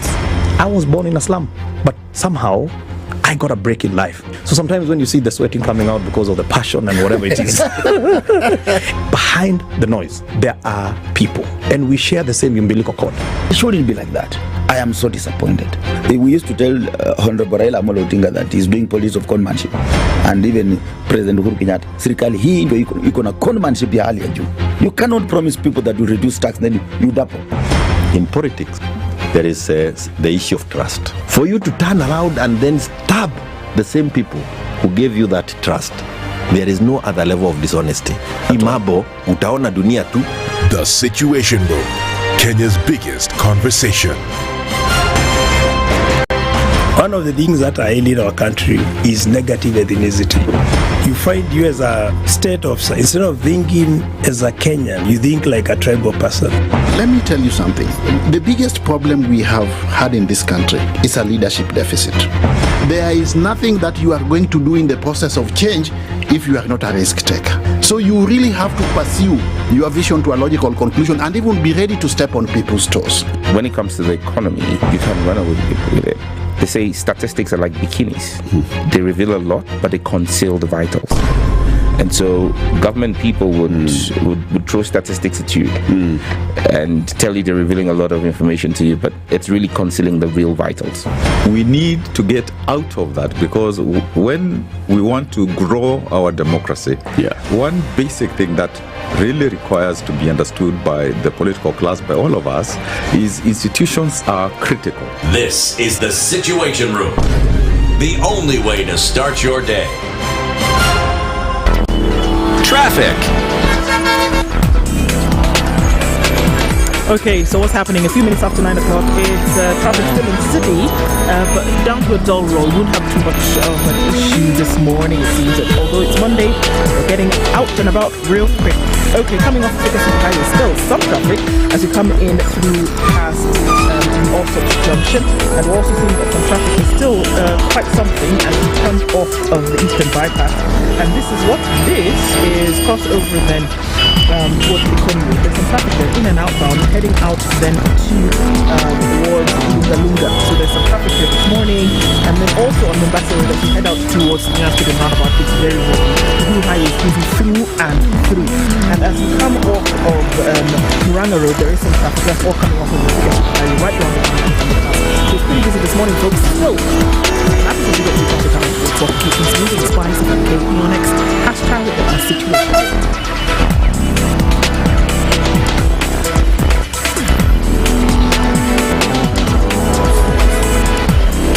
Mature, intelligent talk every morning. Spice up yourself.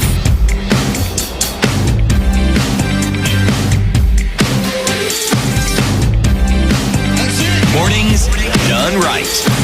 94.4 Spice FM, Nairobi. This Monday morning, still having conversations around things that matter. We'll look into the state of the economy.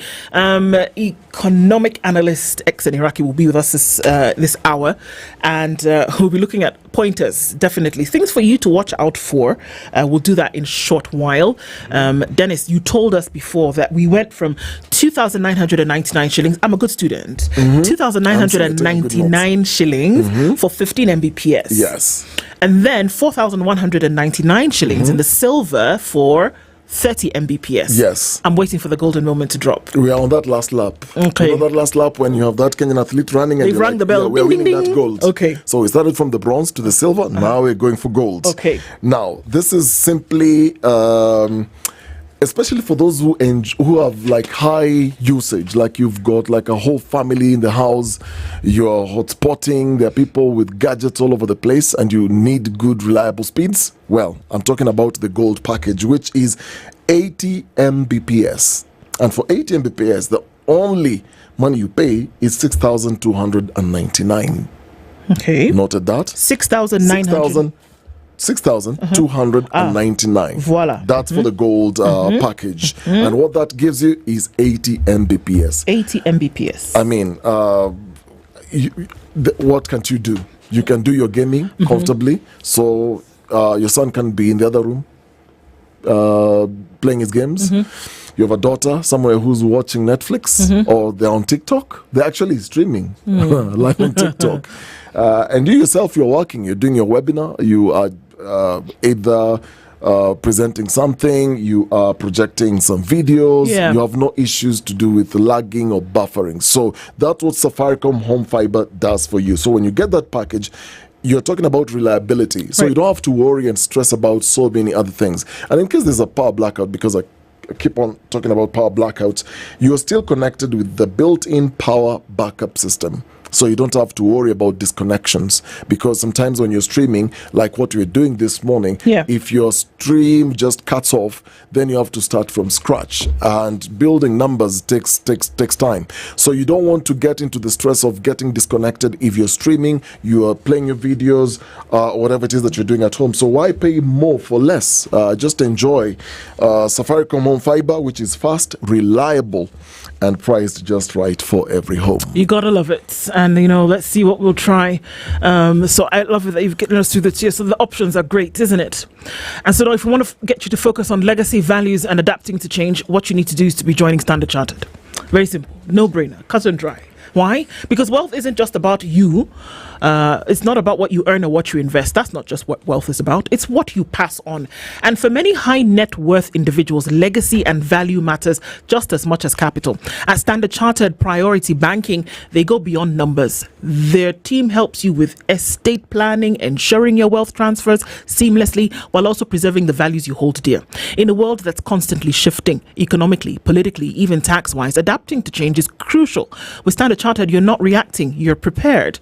This is about more than financial success. It's about sustained intentional wealth. Start your wealth journey today. Email wealth.ke@sc.com. Because if not now, then when? Now is your time. for wealth. And no time like the present also to say a very big Situation Room welcome to our guest this hour. And he's here, ex-Iraqi. Good morning. Good morning, how are you? I'm well, and how are you? Better than you. Is it? But don't ask me for evidence. I want evidence because a little bird, I'll not give you evidence. a little bird told me that the weather was here and you were here. The weather is very good. Yes. And now that it is making me suffer from a cold. Oh, I know it's the pits, isn't it? Sometimes. But so far so good. Fantastic. Good for you, good for us also that you're here this morning, good for the nation, because we're looking at the state of the economy. Certain things have come along the way in the last couple of days that's making people question, all right, which way are we going? But before we get into the nitty-gritty of it, Dennis is taking us to Senegal, a country I know you've been to. I've been to Senegal. Yeah. And it's a very interesting country. Okay. Everybody talks French. Mm-hmm. Everybody likes soccer. Yeah. What is like interesting? Mm-hmm. If you think our matatus are old, just go to Senegal. Oh, wow. Do you have old matatus in Kenya? No, we don't have old matatus, but just go to Senegal. They are very old matatus. But it's an interesting country. Everybody is taller than me and blacker than me. I've never seen a light-skinned Senegalese, by the way. I don't look for one. You may not get one. Yeah. Unless they're mixed. I told you we also come from there. I understand. Yeah. But if you walk to the streets of Senegal, you would pass as well. Unless you talk, nobody knows you are Senegal. You're not the Senegal. No, I was telling Duali in the morning, from where I come from, they say we can trace our roots to Senegal. In fact, there's a photo I usually show my students, a photo of a gentleman from the Lake region and a photo of a guy from Senegal. I ask them who is a Kenyan. Nobody can differentiate. And I've done that for 5-6 times. Interesting. Yes. Yeah. So there's some truth into it. So we are in the Republic of Senegal. And I just want to go straight into the proverb of the day. Slowly, slowly, you catch the monkey in the forest. Slowly, slowly, you catch the monkey in the forest. I've had a number of encounters with monkeys. It's very hard to get. Not good ones, I guess. It's not very good. One time it got into my house, and I can tell you it was not fun. But if you want to catch a monkey, you cannot do it suddenly. Unless you are shooting it, you have to trick it. You have to talk to it, so it has to be slowly by slowly. So if catching a monkey is not easy, by the way, have you ever had anybody who has ever caught a monkey? No, I mean, they're very slippery. Very slippery. That's why you have to do it slowly by slowly. So you, for example, have to give it something, certain fruit that it likes. To trick it. Then you can catch it. So it's very difficult. But I'm also suggesting that in addition to interpreting a proverb in this forum, you also need to demand that your guests also bring a proverb. Oh. No time like the present, huh? Well, how about that? Interesting. Because some of us have a lot of proverbs that we don't know who to share with. I was born when my dad was 50 years old, and I spent a lot of time with him, and he taught me all the proverbs. Yeah. And having been born around 1918, he was an elderly man. So he taught me so many proverbs that I've never had a chance to share them. So you are writing them? I have them in my head. You don't write proverbs. Those things stay in your head. They stay in your head. You don't write them down. Oral tradition, isn't it? Yeah, so next time, ask me to share a proverb. No, you have one right now? There are very many. The problem is that you have to translate. Well, that won't be a problem. But very good. But I'll bring it one next time. Great. Fantastic. Alrighty. The Star newspaper today, interestingly enough, on the headline talks about the pinch that Kenyans are feeling as a family burden intensifies. And looking into that story on page 4, breadwinners' pain as dependency ratio goes up in tough economy. It gives the story of a 34-year-old Peter Mutinda who left his rural home in 2013. His goal was simple: to find a job, build a life, and eventually support a small family of his own. He did not foresee that he would be the main lifeline for over a dozen family members, siblings, parents, cousins, and even in-laws. He is a resident of Embakasi East. He works as a supervisor at one of the companies that is into horticultural packaging. He says, "I'm sure the people I feed every month, rent, food, medical bills, school fees, emergencies, can reach about 14. And yet my salary has never gone past 50,000 shillings. He says he's not alone. Across Kenya, breadwinners are bearing an increasingly heavy burden, supporting entire families amid a harsh economic climate. These are the stories, these are the reality. For a lot of people, they're not making it up. That's the case. But I want to focus on that last line, the harsh economic climate. We've just come out of budget season. The new budget or the new financial year kicked in on the 1st of July. And that has happened when other things have happened. We've seen the finance now bill getting it signing, then coming into place. And then we get into a place where, for the first time in many months, fuel prices have gone substantially up. I mean, I'm looking for the number to multiply them by. I don't know if it's quadrupled, but okay, here we are. Substantially up. Substantially up. Yes. Sounds like a great one. Thank you for that. I think everybody was surprised by the 10 shillings. So that will have external factors contributing to it, that's for sure. But still is the reality for the borders of Kenya within. So what is this economic climate as you see it today? Let me start by identifying myself with this gentleman about the dependence ratio. Yeah. That if you are earning some money, whether from business, whether from employment, you are sharing more, and we are sharing that money with more and more Kenyans or more and more people. And that probably indicates that joblessness is a problem. Because if people are getting jobs, they will not want to be dependents. And by the way, being a dependent on someone, particularly if you are an adult, is not very prestigious. Even if you go to the Western world where people get welfare checks and so on, it's not considered very prestigious to be getting welfare from the government. So that's already something that makes you undignified to be borrowing money from relatives, from neighbors, and so on. But about the state of economy, I will go beyond what this gentleman is talking about, the dependence ratio. If you look at what the government is saying, the statistics look very good. The exchange rate is very stable. The inflation has gone down. The economic growth is about 5%. So if you look at the economy from the point of view from the macroeconomic point of view, things look very good. It's like looking into a forest. The trees look very beautiful, and you see a green cutting. Cover, yeah. But when you get into the forest, you find alligators there. You find dead animals there. You find some thorny trees and there. So I think it's not about the macroeconomic point of view, it's about the details, what is happening. And I want to give you 3 examples of what makes me identify with this gentleman that the economy is not doing very well, despite the macroeconomic indicators. One of them is the amount of debt. I'm sure all of you here, somebody has borrowed money from you. And the Kenyans nowadays are very good. They'll tell you, give me 1,000 shillings, I'll pay it in 2 weeks. Give me 10,000 shillings, I'll pay it in 2 weeks, 2-3 weeks. They always indicate the time. Because by giving the time you pay back, it indicates that you are very reliable. The next example that shows how the economy is not doing very well is, I don't know whether you have noted there are so many celebrations nowadays, graduation, birthdays, and so on. There are so many celebrations. And you would expect people not to celebrate when the economy is not doing very well, or when it is doing very well. But now people are celebrating because the economy, people are suffering so much, they are looking for an excuse to celebrate. Escapist. An excuse to be happy. So you find people who are even 50, 60 years old are celebrating their birthday. And I'm always surprised how you find on WhatsApp groups, everybody is telling us our birthday today, and then people celebrate. And number 3, and this one nobody has really looked at it seriously, is internships. When I started teaching at the university about 20 years ago, we never used to have internships. Companies used to come and recruit people direct from campus, they start working.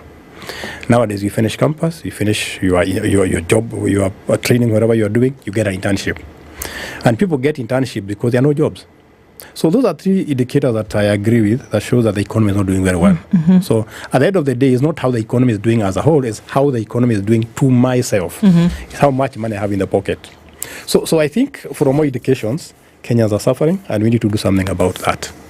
It does not matter whether you're on the streets, whether you are in the suburbs, everybody is suffering. And the last one that is of concern to me is the price of petrol going up, because that has a ripple effect in the economy.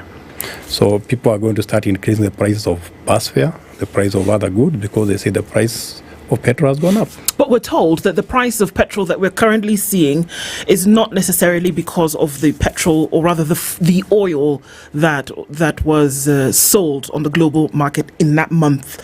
That what we are seeing today is what was spent previously, and that's why we have to, pay a little bit more for it today. So there's an indicator that it's possible that in the next 30 days from the 14th of July, that we could see a reduction in the price of fuel. And would that then say that we can build up on that? And that in that case, if it's a factor that worries you, Exen, is that it could be that things will settle on the other side and then it could come down? That's everybody's hope. That maybe next month the price will go down by 10 shillings, which I'm almost sure it will not go down by 10 shillings. As it went up by, yes. So I hope it will go down. That's a very good indication. But the argument that the price went up because of the Iran-Israel war is not very convincing to me, because you look at the trend in the global price of oil, it did not jump that significantly because of that war. So there could be underlying factors that is making the price of oil go up, or fuel prices go up. One of them I have heard is because some of the money has been mortgaged to pay some projects. We don't know how true that is. But if it is true, I'm worried because that might make the petrol price not go down next time, because that money will be needed as per that proposal. Okay. So, but my question, because you're looking at different sectors that drive economy, and I like the image that, and I've never thought of it that way. You've basically described the microeconomics, which is so confusing for a lot of people. And you said, think of as forest, look at the forest. It's very, very green, lush trees and all that. But then when you go in, there are alligators, the hyenas, lions, and all sorts of things going on, dead animals. And if then you're to compare sectors, which sectors, in your opinion, of the economy are currently driving growth, and which sectors would you then consider struggling? Because if we have the good numbers, the outlook looks good, it means there's something driving those numbers, the stable shilling and all that. What are the sectors that are actually driving that growth, and what are the sectors that seems to be struggling? Some of the sectors that have done extremely well from the stock exchange happens to be banks. Banks have done extremely well, because whether the economy is doing well or not, they seem to always report some profits. In fact, I have a few shares in banks that I want to increase more. I think ICT also has been doing very well in general, because there are a lot of companies that are automating their services. So they are moving from manual to digitalization. And I also think that construction has been doing well, but I have to put a rider there. Seems to be doing well only in Nairobi, because it's only in Nairobi where you find a lot of construction going up, many storied buildings. When you go to the countryside, a lot of buildings have stored. And that probably suggests to me that devolution has not worked, because instead of money going to the counties, all the money is coming back to Nairobi. I don't know where it is coming from. But off-head, finance, ICT, areas that are doing very well. I think the areas that probably are struggling is agriculture. Agriculture is not doing well as expected, because the weather has not been very good. Despite the subsidies? Yes, but this is one question I've always raised, because people say that agriculture is doing well because of fertilizer subsidies. But I've been a farmer myself, and fertilizer is not the only input you need in agriculture. You need technology, you need labor, and probably fertilizer is a very small percentage of what you need to grow crops, whether they are cash crops or food crops. So I think agriculture is struggling because we don't put enough credit there. People still see it as not very prestigious. I've never seen somebody giving me a business card written farmer. Right. But I find people saying ICT expert and so on, but not farming. Yet, farming contributes 25% of our GDP, gross domestic product. So if we have to turn out this economy, we must focus on agriculture, whether in terms of credit, in terms of employees, in terms of even publicity. We don't find a lot of people talking about farming.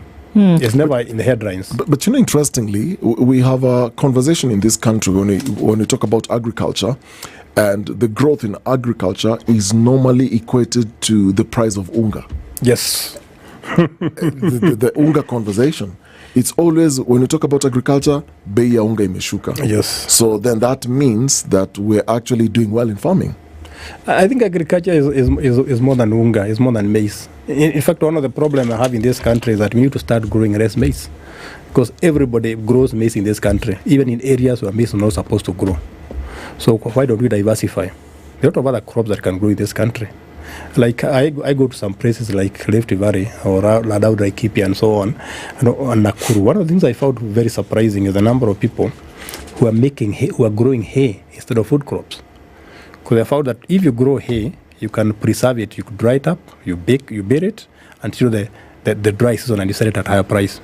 So there are a lot of other crops you can grow. There are the traditional foods like in Domas. If you go to 5-star hotels nowadays, you find Domas and Gouaches. Who is focusing in that area? So I think agriculture should not be about maize. It should be about other things. There are a lot of other food crops, a lot of other cash crops that we can grow. But the cash crops, and I'll give this example because it's a very personal example. I went to school in Kiambu. Yes. And this is many, many years ago. And while driving to school, there were endless plantations of coffee. Yes. Just the other day, I went to Kirigiti as an example.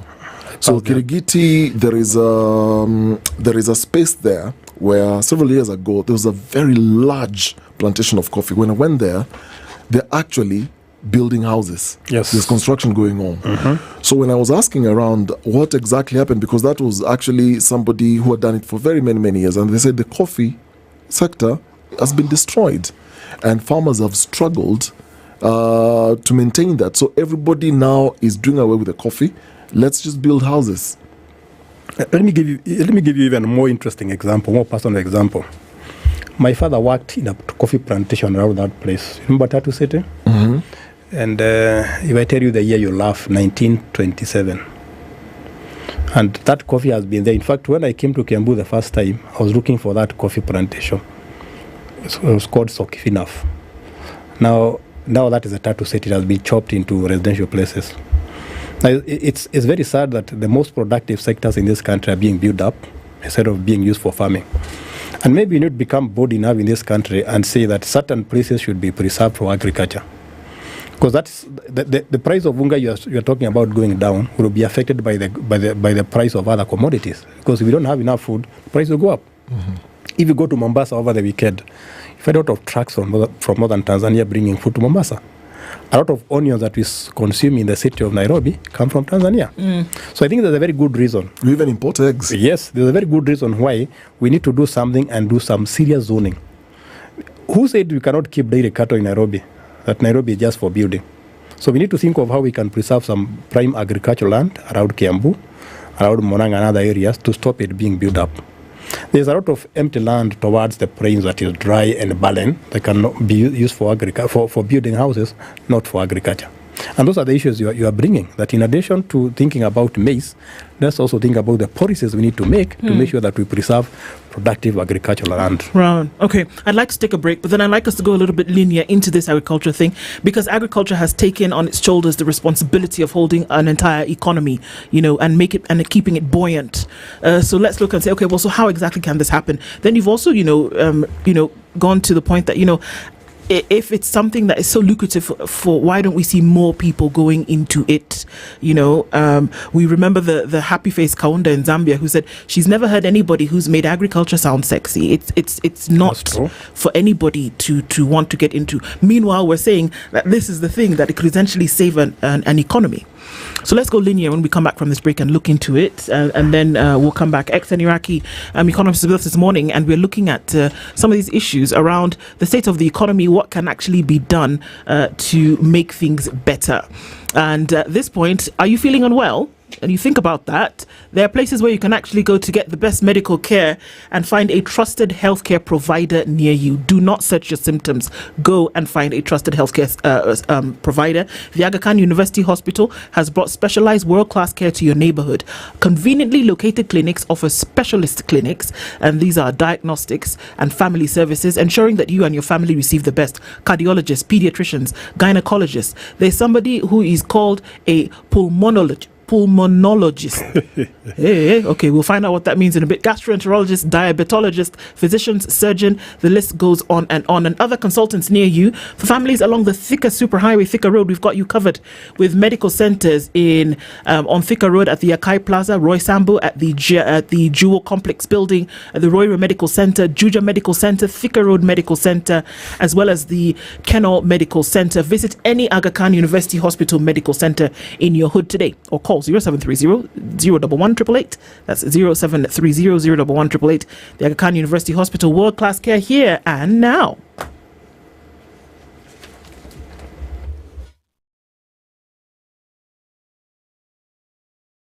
This is the Situation Room, the only way to start your day. When you are unwell, you need a healthcare partner who will prioritize your welfare. Aga Khan University Hospital has brought specialized care near to you through their 54 medical centers across East Africa. And now the hospital has brought world-class care to Raptor Road, Westlands at the Prominent Building. Some of the specialist services offered in this clinic include family physician, pediatricians, baby, gynecologist, ENT specialist, counseling psychologist, nutrition and weight loss, among others. The Aga Khan University Hospital has also made medical checkups more available through our subsidized wellness packages. These packages are available at a clinic in your neighborhood. Do not wait until it is complicated. When diseases are detected early, there are more treatment options, better outcomes, and quicker recovery. From as low as 10,415, you can get a comprehensive medical checkup in this clinic and at any of our medical centers. Visit any Aga Khan University Hospital Medical Center in your hood today or call 0730-011-888. Aga Khan University Hospital. World-class care here and now.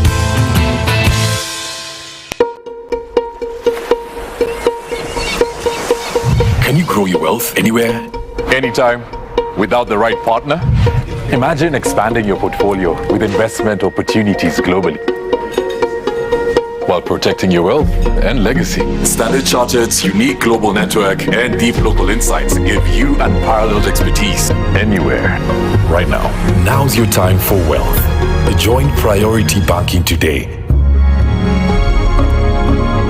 Mature, intelligent talk every morning. Spice up yourself.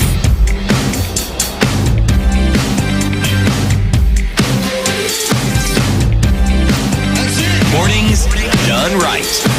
94.4 Spice FM, Nairobi. And Iraqis with us this morning, and we're looking into the state of the economy, establish where we are. But this is interesting because it's very clear that there's a lot that can be done with what's available currently to then be able to lift Kenya out of this situation. And one of those obviously always has been pointed to as agriculture. And if we look a little bit linear, that we say, okay, well, so there are big tracts of land, large tracts of land where they're, farmers who then sell their product to the government. That happens in order to feed the country. But it's not enough because Kenya is a net importer. And then we ask ourselves, the farm inputs have been blamed and their cost for not being able to compete with nations like Tanzania and Uganda. And also the soil that we've talked about, maybe not the best compared again to countries like Uganda. But you still say that there's something that can be done, and Kenyans want to understand that, okay, if it's this agriculture on whose shoulders the responsibility of the economy has been placed so many times, what can actually happen to say we will be able to see results towards a positive economy if certain things are done within the sector? And what are those? Let me ask you a question. When did you have you ever seen a tractor? I've seen a tractor. Yeah, I've even ridden on one. On the road? On the road, like on the highway? Yes. Maybe it's when it's being transported to somewhere else. But have you seen a tractor in use in a farm? In a farm, yes. Yeah. Yes. On a farm. In Kenya? Yes, actually. If you talk to most young people, Generation Z, they have never seen a tractor. Okay. When I was a small boy, I used to see tractors. We used to hire tractors to farm in our place. Nowadays, you don't need them because the land has been chopped in very small pieces. So one way to improve in agriculture is to make sure we use more technology. But technology in agriculture, it seems in terms of using fertilizer. But it's more than that. So beyond using more technology, which makes land more productive, we also need to make it cool. So I'm here to see a student, those students who are doing their KCSE, and you ask them, what do you want to go and study in the university? They say, I want to be a neuroscience, neurosurgeon, engineer, lawyers. Nobody says you want to be a farmer. And it's interesting because it is one of the most prestigious professions because we feed the nation. Whether you are king or whether you are who, you depend on the farmers. Yes. So if we can use more technology to make agriculture more productive, we can make sure that we get the best brains into that, there's no reason why agriculture cannot be preserved or cannot improve. And very important, we preserve the most productive land for agriculture, not for building. Do you think the agriculture conversation, from a national perspective, is still stuck in the 70s, the 80s, and the 90s? Because, like I said, going back to what I alluded to earlier, the UNGA conversation, and you're saying we don't seem to move beyond maize. We are constantly, and it's almost like every government that comes in to measure their success of agricultural productivity is to try and bring the price of unga down. It's almost like we eat unga every day, though that's the main staple, but there are others. And I'm raising this point to say, in terms of how we've been socialized to understand agriculture, and I'll give an example myself. I tried doing hydroponic farming. Mm-hmm. And I was talking to this young man who was helping me set this whole thing up, because I said, look, in terms of our weather, it's not reliable. So the seasons we used to have rain stop at some point. Now we have the seasons of rain and everything. Then after another year, nobody knows when it's going to rain. So it's you can't depend then on just pure farming on the ground, because you don't know when it's going to rain.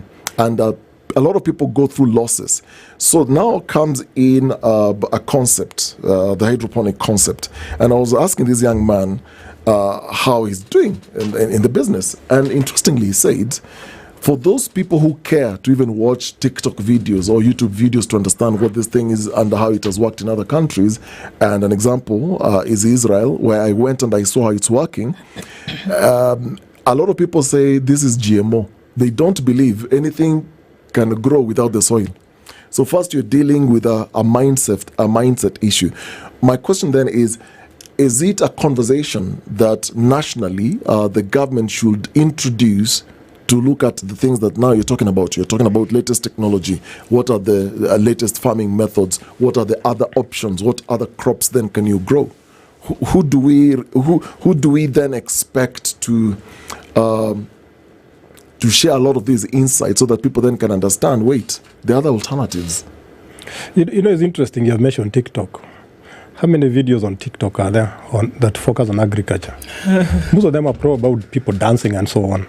So to answer your question, everybody should be involved in this conversation because we all eat. And it's interesting, if you go to the university today and you want to make fun out of kids, students in university, until you have gone to university, if you want to make fun of him, you ask him, are you doing horticulture? And that shows how badly we look at agriculture. So the other way to show how badly agriculture is looked at is the debate on GMO. I don't understand how we start fighting GMO and we have children in school. We have people who are doing science in school, and that yet you are fighting GMO. So I agree with you. We are stuck in the 60s and 70s in terms of agriculture because we are not moved with technology. We have not put enough money into research. I remember when I was a small boy, a very interesting crop, a very interesting variety of maize came into the market. It was called Katumani.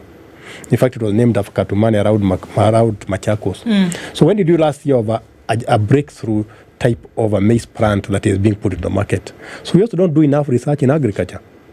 So we must have a conversation on how to turn out agriculture, because it's also having a very big effect on our national pride. Because if you cannot feed yourself, then you cannot claim to other people that you are a very good nation. You cannot go boasting to people that you are a country and you cannot feed yourself.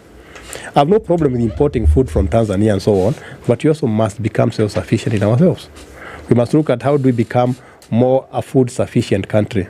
Because once we are food-sufficient, we can think about other problems. And that's why you go to European Union, you go to America, you go to India, all those countries subsidize their farmers. You are very right. Very few farmers break even because of the weather. Other factors. So the government must come in and support the farmers. But do we support them? Beyond fertilizer subsidy. What happens when you plant your crops and they wither and you don't harvest them? Again, when I was a small boy, we used to have something called GMR, guaranteed minimum return. So that if you planted wheat or any other crop, you are guaranteed a certain return, whether the weather was bad or not. So farmers were encouraged to keep on planting, whether the weather was bad or not. And that gave the country a lot of food security. So whether you're in the State House, whether you're on the streets, the conversation on agriculture should be discussed. Last night, sorry to say, I saw Raila Odinga on the TV talking about his prospects for 2027. Can we have the Minister of Agriculture have such a conversation? We see him on TV or the networks talking about agriculture, because that's a very important national issue. But when they speak, it's from a policy perspective. It's all good on paper. It looks very rosy on paper, but practically then looking at the whole conversation, there are a lot of gaps. And one of the main gaps I personally see, and I stand to be corrected, is in the area of research. Because if you look at all the agricultural institutes, Okari research, you've mentioned Katumani. Yes. And you look at crops that can then be resistant to adverse weather. We used to do so well in research. There's Calro, for example. Yes. And growing up, I remember in primary school, we were always taught these things about agriculture, and we loved agriculture. That's true. Actually, one of the subjects... Because it was very practical. Very practical. Yes. For my practical subject, actually did agriculture. I planted potatoes and understood everything around potatoes. But that was the culture then. So you could easily then draw it from research. But today, we don't even have proper budgets for research itself. I think it goes even beyond research, because remember, the weather is changing. Climatic change and so on. So you need to come up with crops that can grow under different weather conditions. That's why research is so important. Beyond research, we also need to think, you say there's a disconnect between the policy and the reality. And one of the disconnect is incentives. Because if you are going to be a farmer, you must get incentives to do your farming. And that's why I'm saying at the end of the day, we must make sure that farmers get return for their money. Do we give incentives to farmers in terms of their prices, in terms of subsidies and so on? And number 3, we need to think more about the supply chains, because we need to, when the farmers come up with their crops, do they get to the market? That's one big problem, because if some of the most productive places in this country are not connected to the market. I remember visiting Nyandara one day, and this is a real life case. You give cattle cabbage, they walk away. They have eaten so much cabbage, they're not interested. But those cabbage never get to the market. Same with the potatoes and so on. So because there's no road to market. Yes, but we have very good laws in Nairobi, because the people who matter live in Nairobi. But the people who really matter in this country are the farmers. So can we make sure they have very good road network? And that will now have an effect on the unga you are talking about. Because if the roads network is very good, the supply chains are very efficient, then there will be other crops coming to the market. People will realize, I don't need to eat cabbage. I don't need to eat unga or ugari. I can eat something else. And finally, we need to change our culture. I don't know who told Kenya that you must eat ugari. How come we're able to start eating rice, and we never used to eat rice? Because it was introduced. I went to Ghana the other day, and this is a very interesting case. We stopped. I had gone to visit Akosobo Dam. And then I was coming back to Accra, and we stopped somewhere. And I saw a lady hawking boiled snails. You get me? Boiled snails. And people are buying boiled snails. And as we talk today, there's a guy who has been taken to court because he was rearing snails for export to West Africa. In Kenya? Yes. And I remember somebody calling me to ask me whether I can get an expert witness. Because one of the big issues in the case was, are snails domestic or wild animals? So we want that exotism in food, so that we no more. Who said we must eat ugari? We can also eat snails. We can eat other things. Or other grains that can be turned into like an ugali. And we know if we start doing that, then the price of maize will go down, because there will be less demand. So let's be as creative in agriculture as in other sectors, movies and music. I hear you. I want to look at that technology aspect, because when we look at the private sector, private farmers, who interestingly enough straddle the public space in some cases, are very aware of the technology that is needed in agriculture, whether it is plant farming or whether it's animal farming, right? Animal agriculture, whether it comes to the technology that you use for milking cows, for example, or for cleaning your spaces, whether it comes to the technology for releasing water and cleaning a chicken, like the poultry area. I mean, there's fantastic stuff that you can see done in absolute minutes, or, whether and how you can come to, again, a tractor on the land and tilling the land. It's not for lack of knowledge. but it's just not done at a government scale in the manner in which it ought to be. And like you said, if you travel to other jurisdictions, you'll see that large scale farming, there's nobody who is touching the ground with a djembe. It doesn't happen for no reason, because you are understanding that there's quality and efficiency that levels that need to be met. So why then on the private sector can it be done in this country, but on a government scale it seems to be a challenge? And we say resources, but is that the case? But I think one of the things you must accept is, and that's an interesting observation, that most of the farming in this country is done by the private sector. Small-scale farmers, large-scale farmers.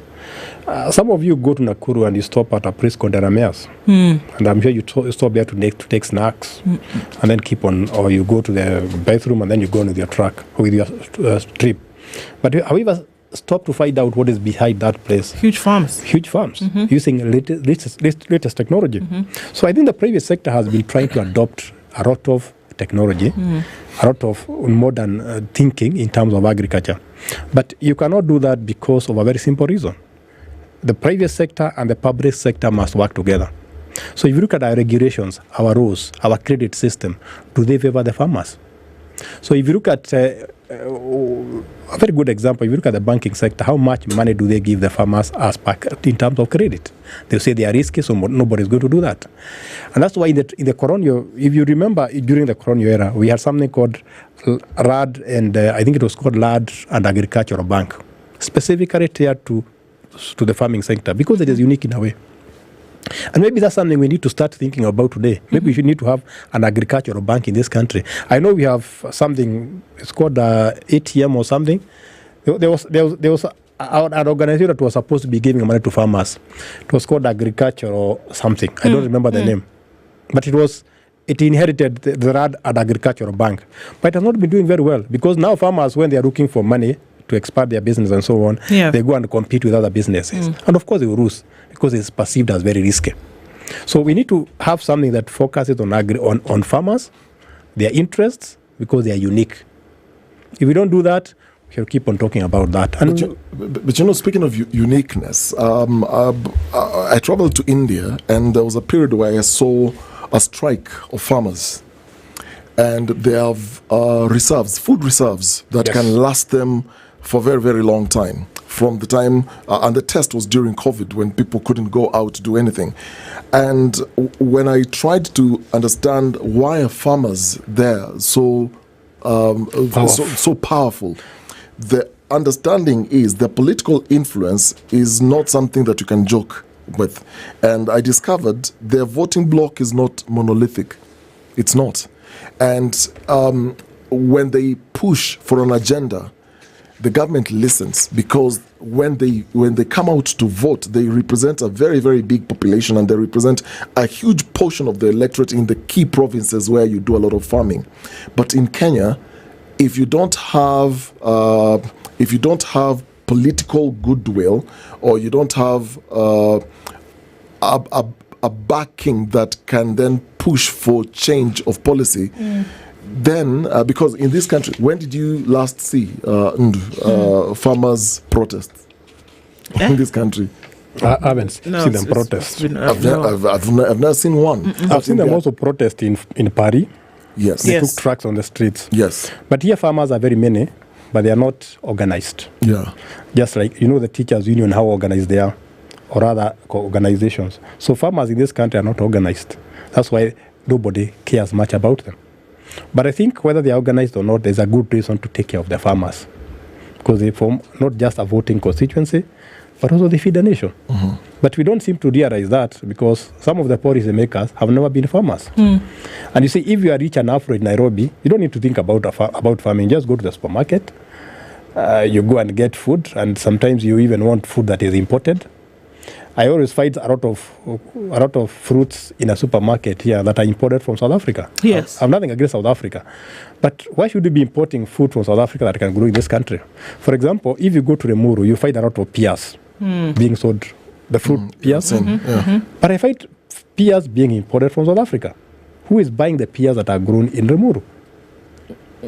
So that's where the government comes in. The government must help the farmers Because if the farmers in Lemuru and so on were incentivized, they would get the peers from Lemuru, and then they come and take them to the supermarket. Okay. This is interesting that you say that, because the Ministry of Agriculture, then pushed by permanent secretaries, I guess the previous Minister of Cabinet Secretary for Agriculture, oversaw a G2G deal, essentially. It's the I forget the full name that the acronym stands for right now. Government. I mean, the deal itself, whereby now the Gulf states are open, UAE specifically, open to receiving, agricultural meat products from Kenya. And where the country then is stuck is making sure that everybody is on the same grade. And we were told the numbers are astronomical in terms of the amount of meat that the UAE is ready to take in from Kenya based on their needs. All it needs Kenya to do then is sort out its grade. That, all your farmers, let's just make sure that you guys, if you give us this grade, if you give us according to these specifications, you will never lack business. It will just be like a conveyor belt. Just let's keep it going. So then it seems as though it's not just the technology, it's not just the markets, it's not just the infrastructure, but then there's something, and I don't even know if there's a word for it right now, there's the gingering up that needs to be done and say, okay, get this thing done. So I ask myself the question today, so has that mapping happened? The PS Livestock sat where you sit today and said, we're making sure that everybody is on the same page and we can start this thing, but there's no time like the present to be able to get into it now. That there are goat farmers around Kenya who would be able to benefit from this today, and that's just one area. But then there seems to be something else that just stops us from lurching across the line and saying, okay guys, go. There's a ready market, the standards have been given, the information has been created, the government has gone ahead and signed the deal. So then we still, I don't know what it is. What it takes us back to what he brought about the research. Even, for example, a goat farmer. I've been keeping goats the way my father did 20, 30 years ago, 50 years ago. So I need somebody to come and tell me. And that's why extension workers are so important. Because when I was a small boy, we used to have extension officers coming to our farm. And they would tell us, this is how you make silage, so that you keep it, so that during the dry season, you have something for your cattle. This is how you make sure you remove tick from your cattle. This is how you make sure that your goats are taken care of in certain ways and sheep. But now we don't have those people. So if we have to, for example, fulfill the Gulf market, then we have to go down to the farmers, to the people who do the farming themselves, and teach them how to come up with that grade of cattle, that grade of goats, that grade of crops, and so on. But if you don't interfere, if you don't talk to them, they will keep on doing the way the things they've always done. And that's why I'm saying the government must come in. That's why we had extension officers. That's why universities should be involved. That's why researchers should be involved, so that they show the farmers this is what is needed in the market. And it's supposed to be collaborative, because once the goats are ready, or the cows are ready, we must now take them to the market. How do we now manage the supply chain? Do we, for example, have an abattoir where the farmers are, or do we have it somewhere else? Do we bring them together? We slaughter them and package them? How do we do it? So it's not just a question of having the market, but you also have to deal with the whole supply chain. And I think that's the problem we have in this country. We do a lot of things in a very disjointed way. I wish sorry to say this, I wish the government was doing what it is doing nowadays in terms of strikes. The protests. Yes. The government is having response from moral angles, legal angle, police angle. Everybody is involved in that. Suppose we did that in agriculture, so that the marketers, the transporters, the supply chain managers, the transport, the logistics people, the researchers are all put together. So that when you have a market, you need to think of how do you move from where the cattle is, where the sheep is, where the goats are, up to where the supply chain is. We need to have all that discussed and put together. But nowadays we talk differently. For example, when the minister, the PS in terms of agriculture was talking, the person in terms of the PS in charge of transport should have been there. Because when you have to think about to transport that, you have noted how the exporters of horticulture in Nairobi have been complaining about the shortage of capacity. Because they're saying we don't have enough capacity to export whatever we're exporting to Europe. Yeah. So it needs to be a coordinated initiative involving everybody, not just some people. But I believe that the Kenyan agriculture potential is remittance. What we need is to put our house in order. And one area that we have forgotten, which is very critical, I don't know when you last went to Walmart. When did you last go to Walmart? You look like a guy who frequents Walmart. Yeah, he is.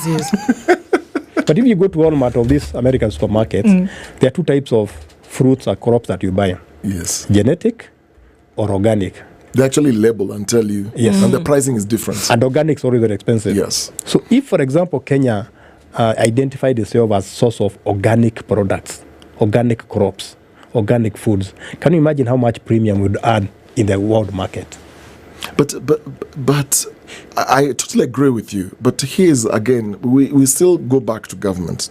If you look at the avocado, for example, the avocado industry, there was a time when, there was a sea shipment suspension because what we were then exporting were very immature avocados. Yes. And a lot of this was coming from Kenya. This was October 2024.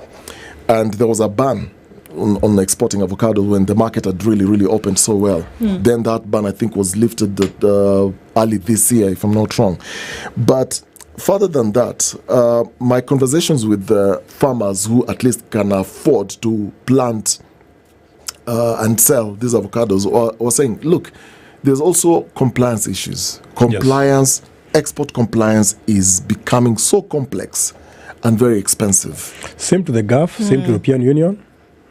In fact, it's seen as one of the non-tariff barriers. Yes. Because those countries also protect their market. Yes, they do.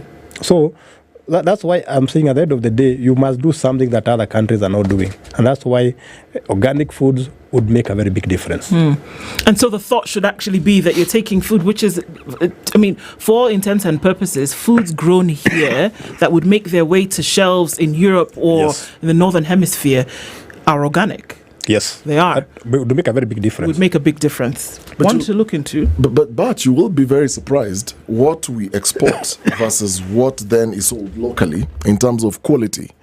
There seems to be a mismatch because there is a lot of care because now we're exporting their compliance issues. We must grow in very, very good conducive environments. We have to really take care on these fertilizers, the chemicals and all that. That is what then we're exporting. And that's why researchers come here. Yes. But as a farmer, you tell me the chemicals to use, the temperatures to grow in, all those things. So that not only am I able to satisfy the export market, but also the local market. But then to locally support organic, it's also another issue. No, the organic is the easiest because you want to grow crops in natural setting. In its natural setting, you want to avoid fertilizers and chemicals and so on. And that will do very well. But the farmer will tell you it's expensive to grow organic. Well, they've been growing organic all this time without even knowing it's called organic. Spice up. Just so you know, an avocado, if you're going to buy it in Walmart, it's $3. Do that. It's about 500 shillings for one avocado. Can you imagine? Same prices in India. It's around 700 shillings. When I was growing up, we used to grow potatoes. We never used to use fertilizer. And I can assure you, we used to grow bigger potatoes than we grow today. Because what happens, and this is what Kenyans don't know, is that as we use more and more fertilizer, the soil becomes addicted to fertilizer. And it becomes impossible. It's just like addiction of drugs and so on. It becomes impossible to get out of that. So one of the ways to become more organic farmers is to move more towards natural manure or natural fertilizers and so on. And there you go. More long lasting. But farmers have been able to believe that you must spray your crops, you must put artificial fertilizer. That's how you get high yields. And maybe that's not necessarily true.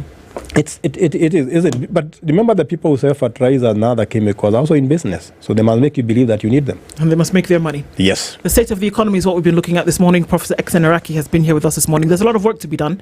Hopefully it can get done. And we stop talking about the potential and start living the dream. Thank you so much for being here with us this morning. And thank you for starting off the Situation Room into this week, this Monday. We'll talk again tomorrow, God willing. Have a wonderful rest of the day at 10:01 past 10. Asante sana.